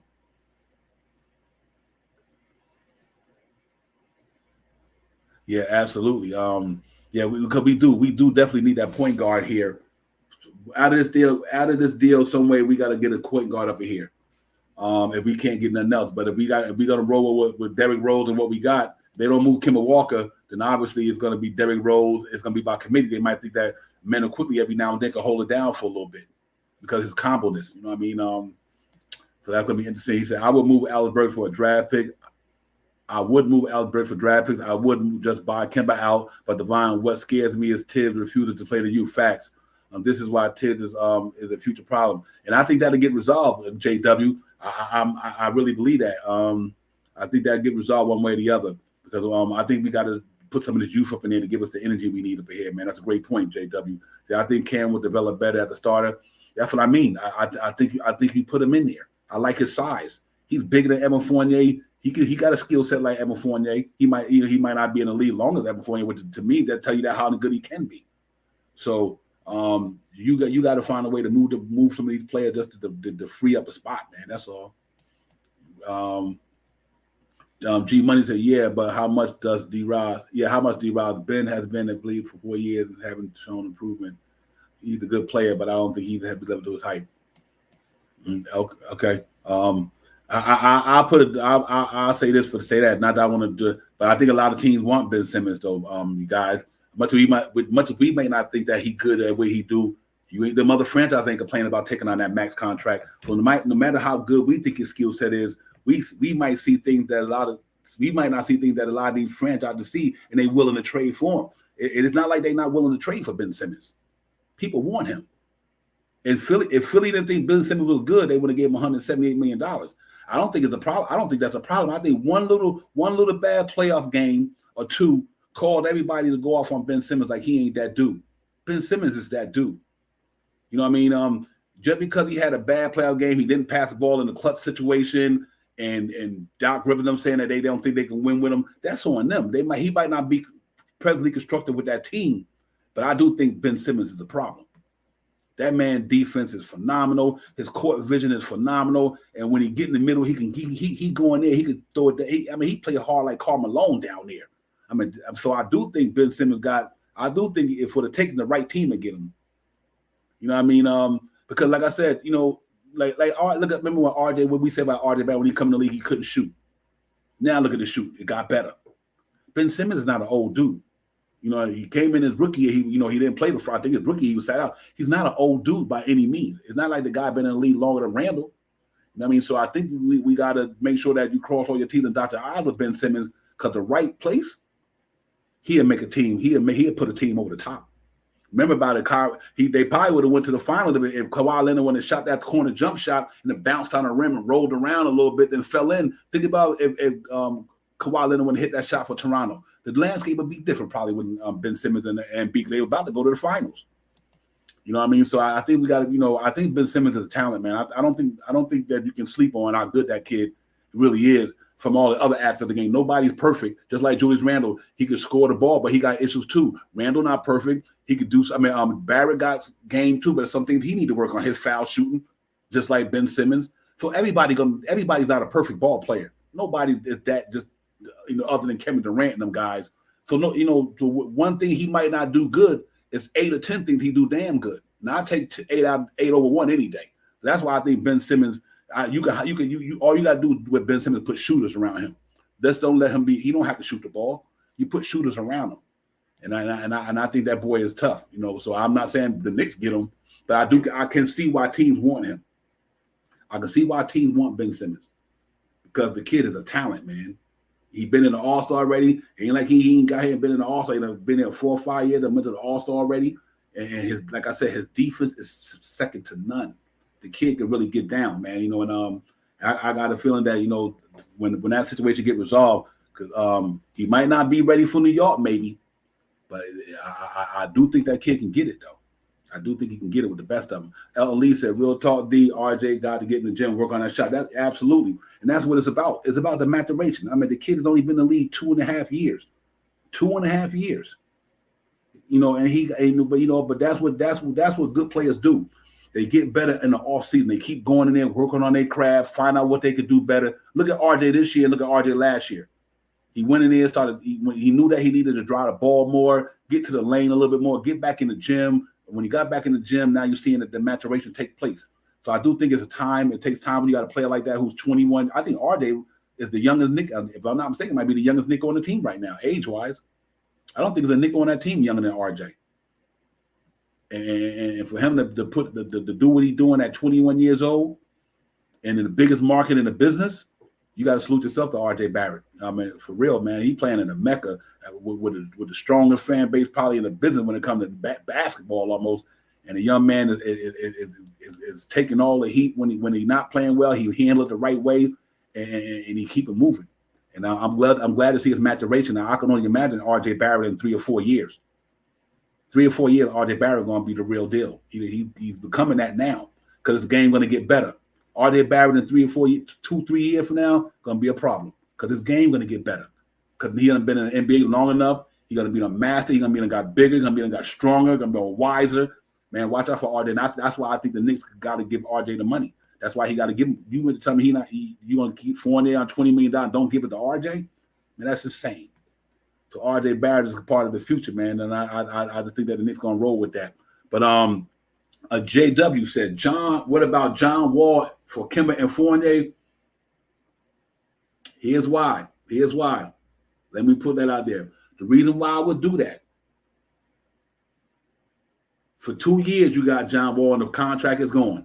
2 years. So you can try to make it happen in 2 years. And if it don't happen, you know what? You got that $44 million back. Because even think about Evan Fournier right now getting 20, 19. Kim, that's what, 30 million? And them two dudes together ain't playing like John Wall playing. So will I do it just to get a point guard ahead for the next 2 years? And if it don't work out, then the salary comes off the books, and you do it, whatever, to get him out of here. Yeah, I would do it. I would do it. Question, because I do think that we gotta, you gotta get that out of here. But if and then John Wall, like I said, he hasn't been playing, but I mean, the kid ain't lost no skills. He better than what we got right now, point guard, bigger, stronger, faster, speed, jets. You know what I mean? Something you had to think about. Good point, JW. I would have to think about that as well. John Wall makes 44, Kemba, and no, I said Kemba, and no, here you go, your salaries right here. Right. I said you had to throw another player in there, Frank. That's what I'm trying to say. So you look at Fournier's 19, making 19 this year, next year. Kemba's making 9 next year. That's $28 million next year for them two. So say if you throw in another player, that becomes, you get them around that 60% threshold. I don't know. I would have to think about it, but we don't. I'm saying I'm good with it if we don't do it. You know what I mean, I ain't asked for it to come here. I don't have no problem with it. Just long, I take any contract that makes that's long as not any kind of what I'm saying. I would try to bring in guys whose contract is not past 2 years. That way they come off the books. I don't want no 5-year contract unless this dude is a superstar. If he ain't a superstar, do like Scott Perry and them been doing. This is the first time in a while they gave somebody a 4-year deal. That's Julius Randle. They've been maintaining, keeping flexibility, and that's what they should keep doing. You know what I mean? I think they should go that route. Deal with 2 years, 3 years, no 4 or 5 year deals, unless they're a superstar. And they're going to help get this team over the top. Yeah, you're right. I can see that as well. Let me read. B. Somebody said, well, make more of both players. You're right. Yeah, you would. You had to add about 10, 11 million, and we got that there. You had to throw in maybe Alice Burks or somebody. I don't know, but whatever it is, we got the goods to get it. And I like that. Throwing Alice Burks 3 for 1, freeing up 2 roster spots. Grimes and Cam Reddish guaranteed to be up in there. You had to think about that. You know what I mean? You had to think about that. So, and it's interesting, man. We got to hope the other teams want it. Much as we want to get rid of them, we got to make sure the other teams want to take them back. And but JW, that's what I'm looking for, JW. I'm looking for a 3 for 1. A 3 for 1. Bring in one guy. We can find a way to put 3 in that deal, and I think that'll work for the New York Knicks. I really think it'll work for the New York Knicks that way. They get to free up some roster spots, and because like I said, Derrick Rose going to come back. What happens with Grimes? Until you told the best case, I bet the best case scenario is get Kemba, and even if it's just Kemba and Burks, even if you just get Kemba and Burks out of here. And you don't, if it's not the John Wall, nobody like that, just in general, I think you move on 2 men out of here, and I think we can make something happen. And like I said, especially that's depending on how the year go. Do you guys think we still want to be in the playoffs or not? And that's why I put that in. Do you think we still going to be fighting for the playoffs? If you don't think we're going to make the play-in or the playoffs, in other words, can we salvage the season? That's why I put it up there. If we're not going to salvage the season, then that's going to tell you a lot about the trade deadline. If they think that they can salvage the season and get in the playoffs, then they can go, and that's going to tell you another thing about the trading deadline. Who they bring going to depend on what way the Knicks going to go. Or they're going to say we're not going to be up in this thing. We don't think we're going to get up in the playoffs. Or Tiz and Phil think that they got a shot to get in there. And then it might determine what players you bring in, what type of money you bring in, what players you bring in. All depends on if the Knicks think they still got a shot at going up in here. Because I think that'll determine which way they go about spending the money. Or not spending the money, I'm about to say making the trade, excuse me. Which way they're gonna go. And I think that's gonna be a thing to really, really keep an eye on. I got one out there, guys, that I like. Let me ask you guys a question. What about Houston? JW said Houston is the very thirst to do this trade. I'm gonna tell you what I would do. If it involved, here's another person, people forgetting if they're willing to do it. The Christian Wood situation. You know what I mean? Christian Wood situation. His money ain't long. What, another year left? Do they do somebody for Christian Woods and a couple of players? Depending, and especially Houston, like I said, them players that we're gonna send over there next year is their last year. Are they willing to take on one of our guys like Burks, Noel for one more year, and we give them a pick, maybe give them a pick in a second for, or a pick anyway for Christian Woods? Would they consider something of that nature?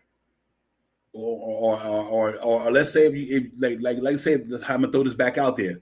Let's say if you was looking to move Randle because you just want to move him. Randle from Dallas, he from Texas. Would you see if they willing to take on his contract, to build around with him, Jalen Green, or whoever they got, or whatever they want to do? Do you think they would do that with Christian Woods? I mean, I D cool. I'm with you on that, bro. I've been on that train for a minute. That's very possible too. That's very possible with the Donovan Mitchell situation. That's one thing we definitely have to keep our eyes open, our ears to the ground on. I think that's very possible. Especially if them cats go out in the first round. If the Utah Jazz do not go far or win it, I think you can see that man asking up out of there. I think you will see him asking up out of there, try to force a trade to the coach. Now I can see that happening as well. Houston wants Woods gone like yesterday. I definitely agree. Woods, hey man, I think you got to you take a gamble on that, JW. I do. I think Christian Woods can help this team just as much as Randle can.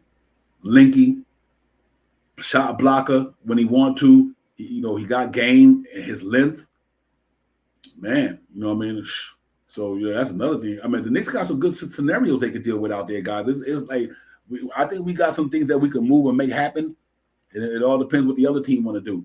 But we got a lot of scenarios. We got a lot of opportunity to do something. Like I said, man, we capped out next year at $119 million. But I do think you got contracts that could be moved. Kemba Walker's can be moved. Noel's can be moved. I think Burks can be moved. And that way you probably stuck with D Rose, Fournier, and Randle. But Evan Fournier contract could be moved, depending on where you send him to. And so because these guys got money, man. He's not like he's a max player, but I just don't think that guys like Fournier are going to be the end all be all for our team. I just don't think that's what the case going to be. So I do think we better strike while the iron's hot. I'm trying to make a good deal, man. But salute to the chat, man. Your cat's on fire up in here, man. Real talk, man. I appreciate y'all participation where y'all holding it down. Y'all make sure y'all run them up with the thumbs up, like, subscribe. Y'all know it is, man. Knicks Real Talk. It's your man Devon, host with the most. I'm in the building with y'all tonight on this snowy East Coast thing out here, man. And we just talking, man, and having some fun with it.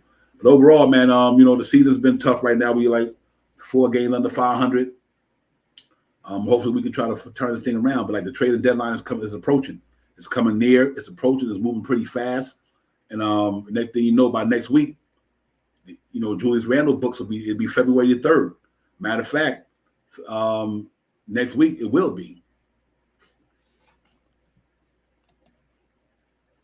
Man, I didn't, man. I don't know why I slept on that dude. The ones who did. I'm out here cats talking about that he can't shoot and all that. I'm like, man, listen, y'all bucket. Halliburton can get down. I love his length. His skill set is phenomenal. 38, 7, and 3 steal. Him and Devontae Murray got that body type, Frank. Halliburton, I like him and Halliburton and Devontae Murray. I like that length. I like the way they all around. They 3-dimensional and more.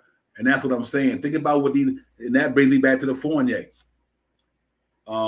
He making Devontae Murray money almost, or the same thing. And look what Devontae Murray could do with $19 million. Look at his skill set.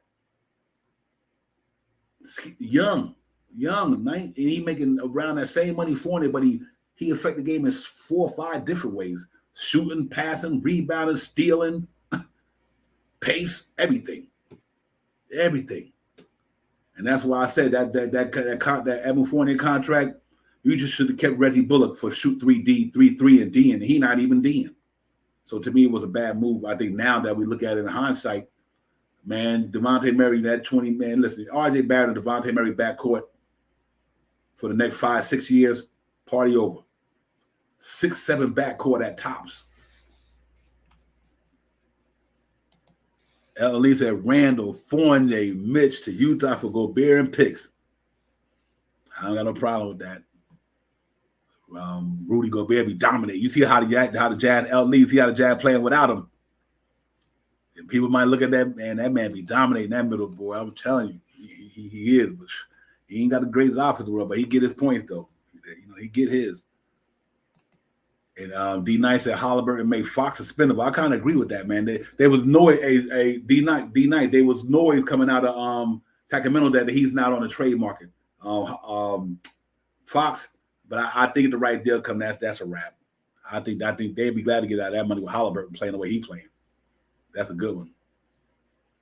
You think so, JW? So you think both of them stay? JW think they both stay, and they did say that. The Sacramento Kings say they are not trying to move De'Aaron Fox.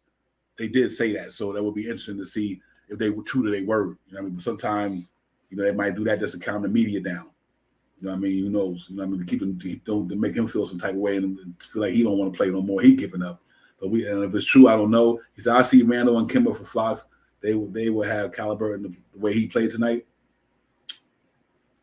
Hey, you know what's interesting about that too. Frank Montola and JW.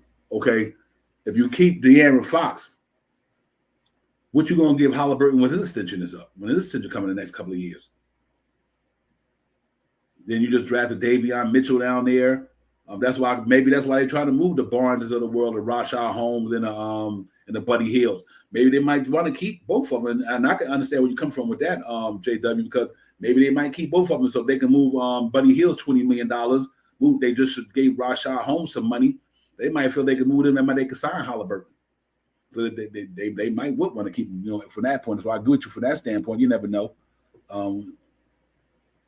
I do think that it depends on how if Halliburton can if his three ball comes to the point where that high 30s, then you can run him at a combo guard if he's 3-point line because he's that good. I mean, it's positionless basketball. That's why we throw Quickly in at the guard sometimes. That's why we throw Burks in at the guard sometimes because I think it's positionless basketball. And I think if that's dangerous to me, to be honest with you. Them two tall dudes right there. If one of them can shoot real good, then it just makes it better for them. They got two ball handlers, and they both linky. That would be interesting. We missed the draft. Our OB slipped in the draft. We Frenched on Halliburton, Pritchard, and yeah, that was tough. That was you're right about that one. Now, Sacramento giving up on David Mitchell, Bagley, and Holmes. That's a nice little young talent right there as well. Nice talent. But Frank Mondo, you think Julius Randle go out there though? Frank, what's your opinion on that? Do you think that they would take Julius Randle out of Sacramento? What you think about that? D. Murray, the young, T. Young for Evan, Obi in the second. I don't have a problem with that. Devontae Murray is special. Trade for Daddy D. Murray, Daddy is young, for Evan, Obi, IQ, and 2 first-round picks in the offseason. What you guys think about that? Shaw Powers, that's a good look as well. It's not bad. Here's the reason why I say that. Daddy's young money come off the books. You don't got Evan Fournier money no more. You don't got Obi $6-7 million no more. You don't have IQ $6-7 million no more, whatever the case may be. That's interesting. That's interesting to see right there. He said Sacramento was saving Fox for the bigger trade. Okay, I can see where you come from with that.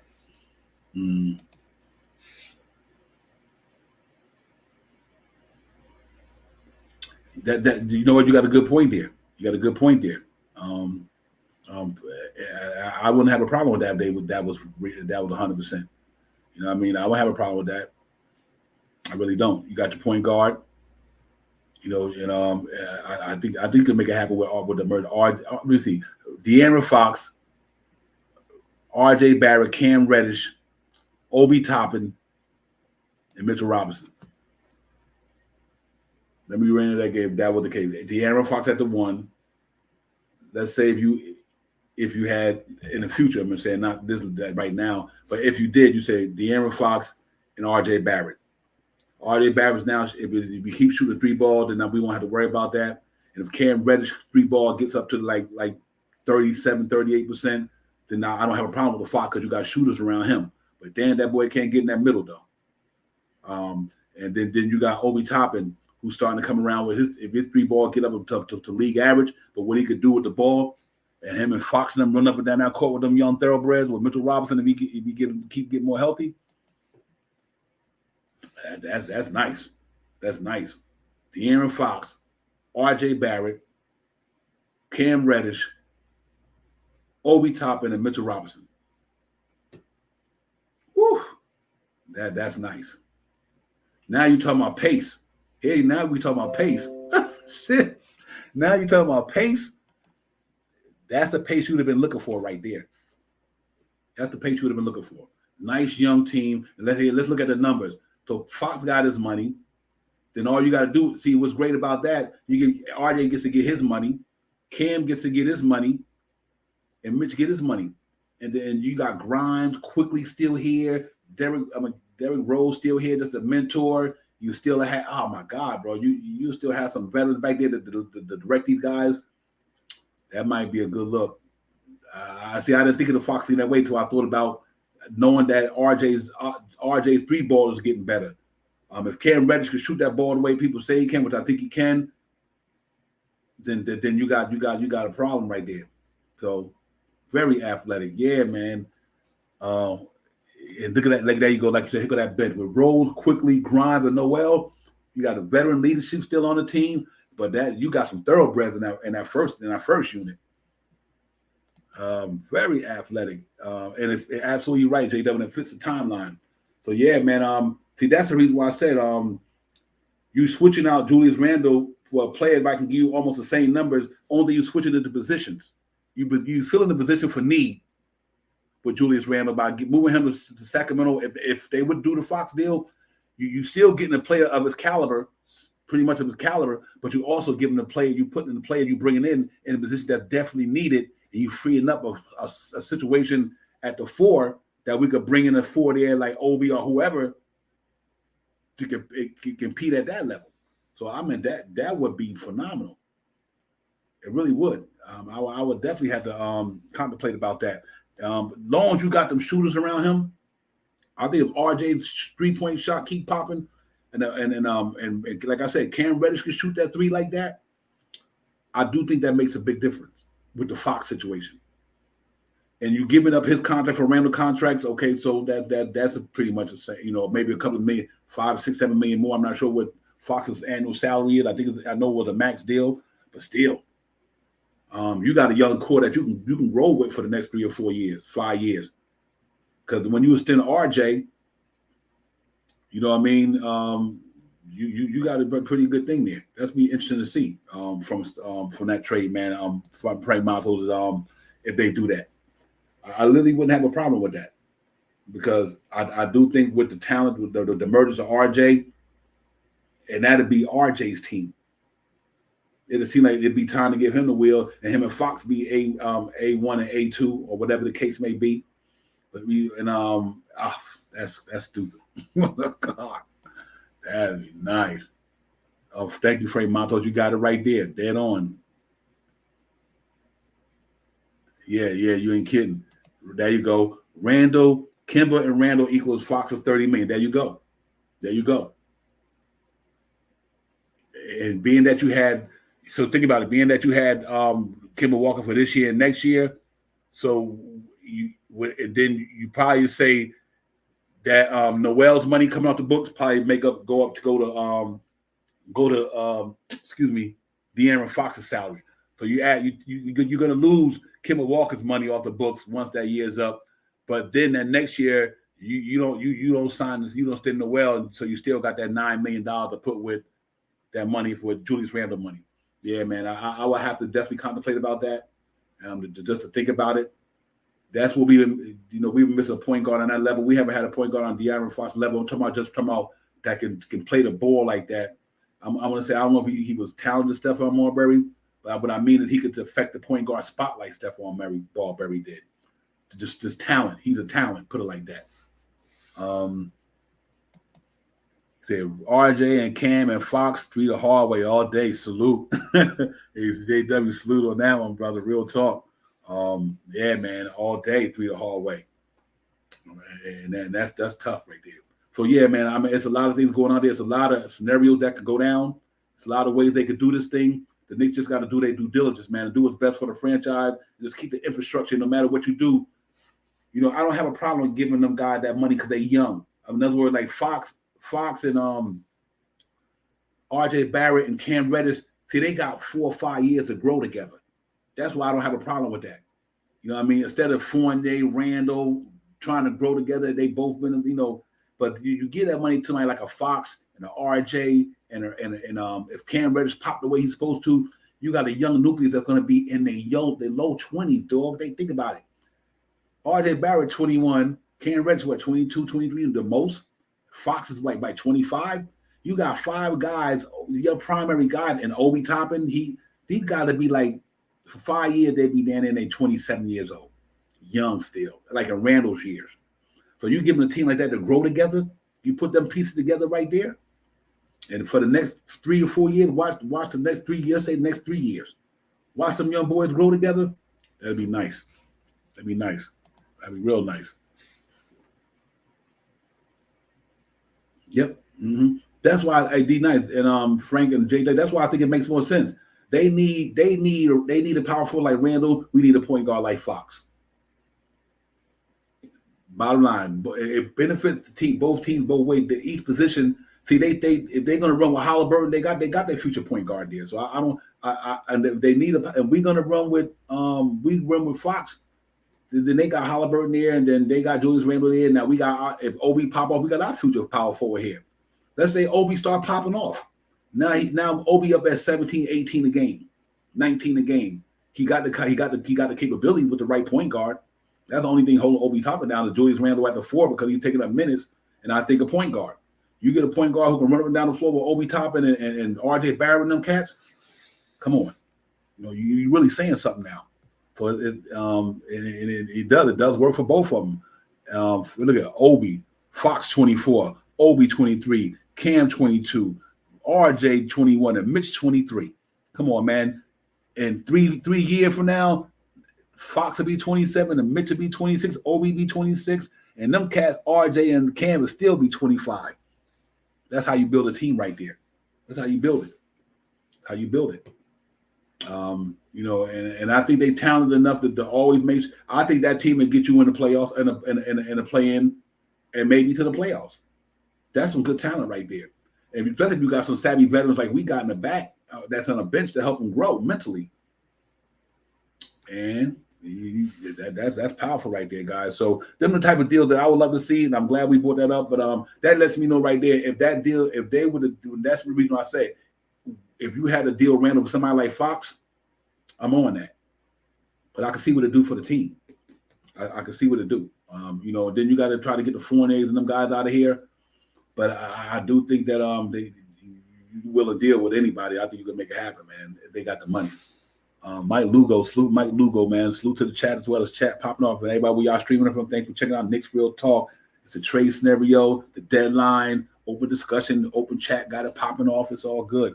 There's a possible the Knicks can trade for the injured Colin Sexton, so we get the rights and go. Yep, absolutely. You could do that as well, Mike Lugo. That's a good point.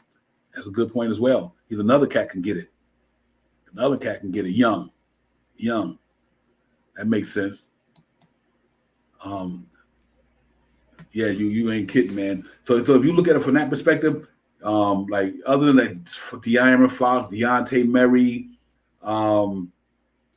Colin Sexton, then you got the and then the next tier you got guys like Brunson. Who else might be out there that's gonna be freeing up from a point guard standpoint? They're gonna be out there, and hopefully we can capitalize off of one of them, just to get that spot popping, and go for it. And I think if you could pull that off at the deadline, I do think we still got a chance. If you could move Kemba Walker, somebody for the deadline, and bring in a point guard that can help this team, I do still think we got a chance to make the play in and maybe the playoffs. Because a lot of teams in the East is losing as well, guys. A lot of teams, it seems like a lot of teams in the East is losing as well.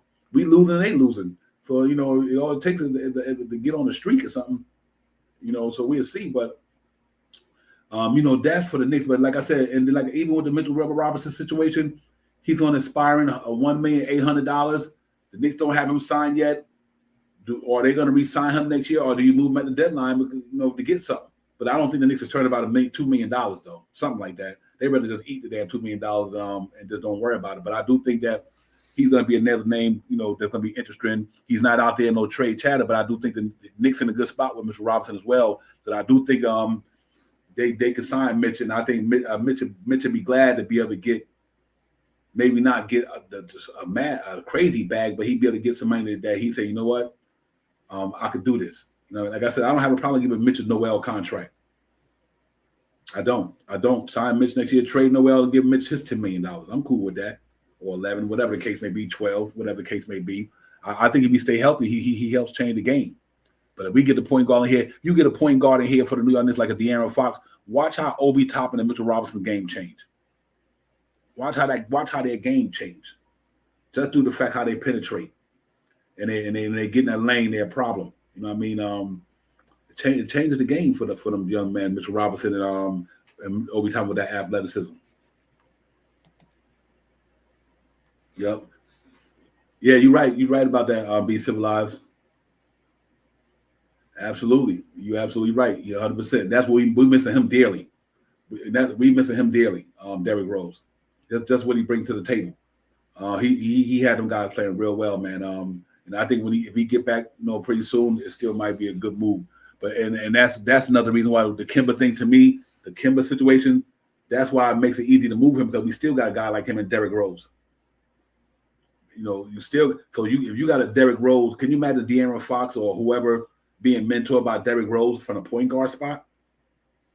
And Rose is here until 2020, 2023. Got a team, got an option, got a player option in 2023-24. He'll be here next year, and he got an option that next year. But can you imagine a guy like that mentoring a guy like Fox or somebody? It'd be awesome. It'd be real awesome, man. So it's some good scenarios there, man. So next week and the week after, we're gonna be talking about a lot of it. We're gonna, like I said, whether we want long-term deals or short-term deals, we got to see if we're gonna salvage the season. You know what I mean? Or now we're moving forward and going in a different direction. But like I said, it all depends on what the Knicks front office want to do. They're gonna continue to fight for the playoffs, or they're just gonna say, we're not gonna go nowhere. Let's try to reconstruct this thing in the right way. So when we come back in the next season, we be ready to roll. Or like Sean would say, it might not be enough made it to the off season. Either way it goes, it's a good situation. The Knicks are in. They are really in a good situation. So we had to see how everything pan out. And like I said, keep our ears to the ground, our eyes open, because something's going to happen. I don't know how big it's going to be, how small it's going to be, but I think there's going to be some willing and dealing. And like I said, now we just got to look for it. It's going to be the noise will be out there. We'll stay locked in and tuned in. Knicks Real Talk, we're going to bring it to you all the time. We're going to stay in the fold. I'm going to be here giving it to you guys when I can give it to you. And because you know what? That's what we do, man. We the real fan base here, man. We got it popping up in here. We one of number one fan base of sports to me by far. And I think, in the show, $6 billion industry for the Knicks, because we support them like that. We gonna keep supporting them too. We ride or die, man. Ride or die, Knicks fans. Whether we win or losing, we always supporting our show, man. And supporting our stream. But listen, Knicks play Monday. Monday they back at the Garden. They're back at the Garden on Monday, and we got to go in there and try to get a win. Get this thing back, get it back in the right direction, and try to get a win on that belt. We got 2 games in a row at home, maybe 3. Let me hit y'all guys up with the schedule. Let me see what's popping with the Knicks, and then we see from there. But we got a chance to go back at Madison Square Garden on Monday and try to get a victory. What are we dealing with here? We got the Knicks on Monday against the Kings. De'Aaron Fox will be in town. De'Aaron Fox will be in town. Does he stay here? Does he stay here or what? What y'all think? De'Aaron Fox will be in the Garden on Monday, but now it's only the 31st. So I'm like, do we stay here or what? But you can't trade Randle to the 3rd anyway. So we got the Kings on Monday. And I think that's a back-to-back, if I'm not mistaken. Then then that next game we got is the Grizzlies. So John Moran will be in town on the 2nd. So so we're gonna see how that goes. We got some superstar talent coming to the Garden. Okay, that's understandable. So let's see, man, because this might be a tough situation for Randle being he back home. And after seeing when Obi Toppin hit that floor the other night, he spin around to pick that young man up and seeing Kemba and RJ walk to pick him up. I don't know, he was frustrated or something, but that's not a good look. You don't leave your man on the ground like that. You know what I mean? Let you see it, but he looked right at him and spent the other way. So that's gonna be interesting. Yeah, we're gonna see how the Julius Randle fandom gonna go, man, Monday. I hope he come out blazing. I hope he come out popping. Because if Randle come out with a stink up game, man, and that's what I'm trying to say. Is he consistent enough? He got to be consistent where he don't let this noise just don't bother him. Because if he ain't consistent and ain't playing good, he's going to hear it. But it is what it is, man. We hope the best for Julius Randle. We once a Knick, always a Knick, man. We want the man to pop for us. If Julius Randle going to be a Knick, just come out there and pop, man. Get it popping. Yeah, I'm late. You're starting to hear them. You're starting to feel that way, man. If we get blown out by Sacramento, this may put Tibbs' job in jeopardy. It sounds like that. It can start happening. It really can. It only take bad losses and for the fan, but they think that you ain't got control of the team. Okay, so Fox probably won't be playing. Thank you, D Nice. He's currently hurt, ankle injury, so we don't have to worry about Fox that night. But you're right though, man. Tibbs got to make sure that he don't let this team slip away from him. Because they slip away from him, it might be a problem. And then you start going to hear fire Tibbs situation coming up. You're going to hear all that, man. Like I said, so we got to hope that still don't come to fruition. But guys, listen, man, great show. I appreciate you guys coming up here, man, with all your wise thoughts and your knowledge. A lot of great points. I think it was all good, man. And we just got to keep it open. I'll see you guys at the pregame on Monday. And everything like that, man, and we get a popping in, man. And Elton Lee, I'm glad to see you back, my brother. Real talk, man. My heart feel good knowing that you're all right, man, because we definitely was thinking about you, my brother. So I'm glad to see that you're good, man. You up in the building, man, and that's what's up. And everybody else, man, great show tonight, man. Real talk, man. I appreciate you guys coming in, and we just gonna keep it popping. And let me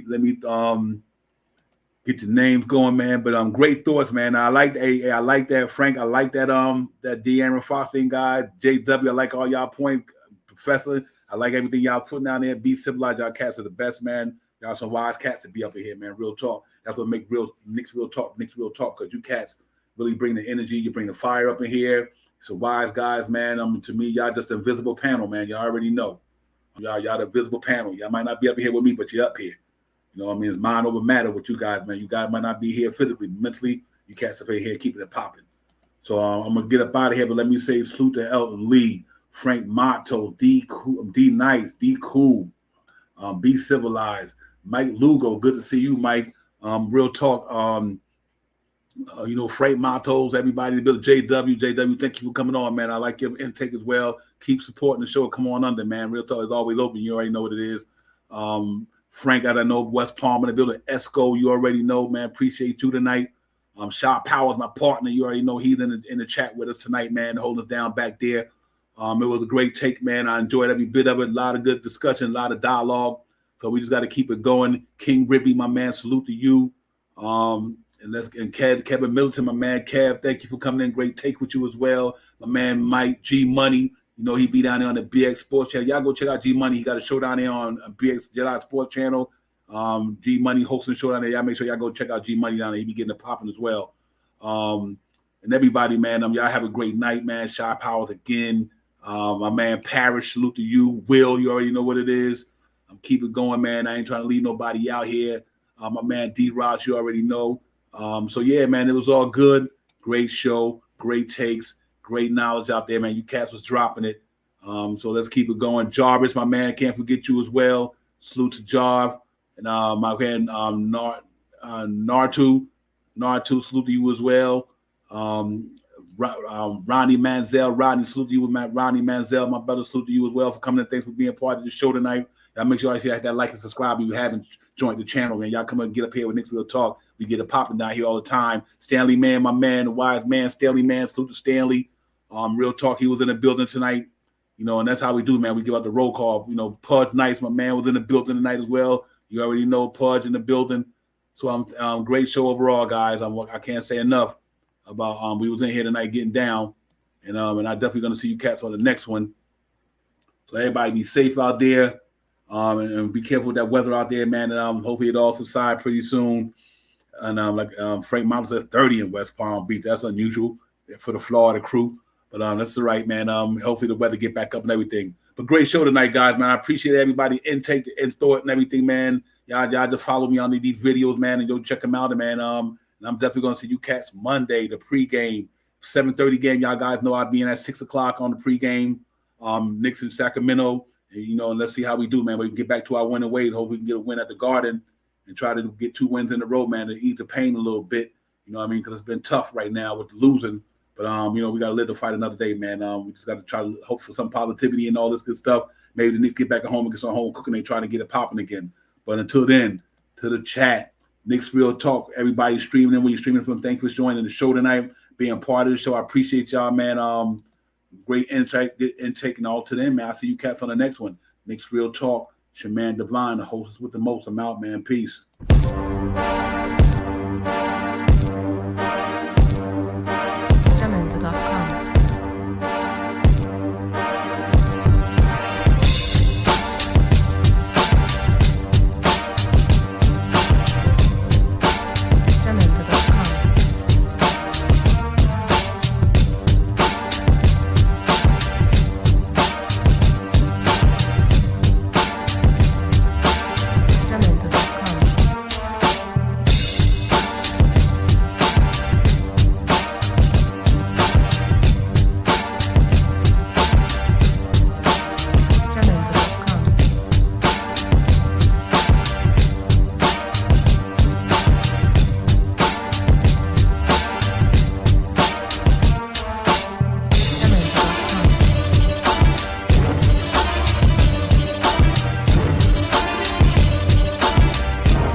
Peace, everybody. I have a good night. Be safe, man. Be careful of that weather out there, man. I'll see y'all on the next episode. We out, man. Peace.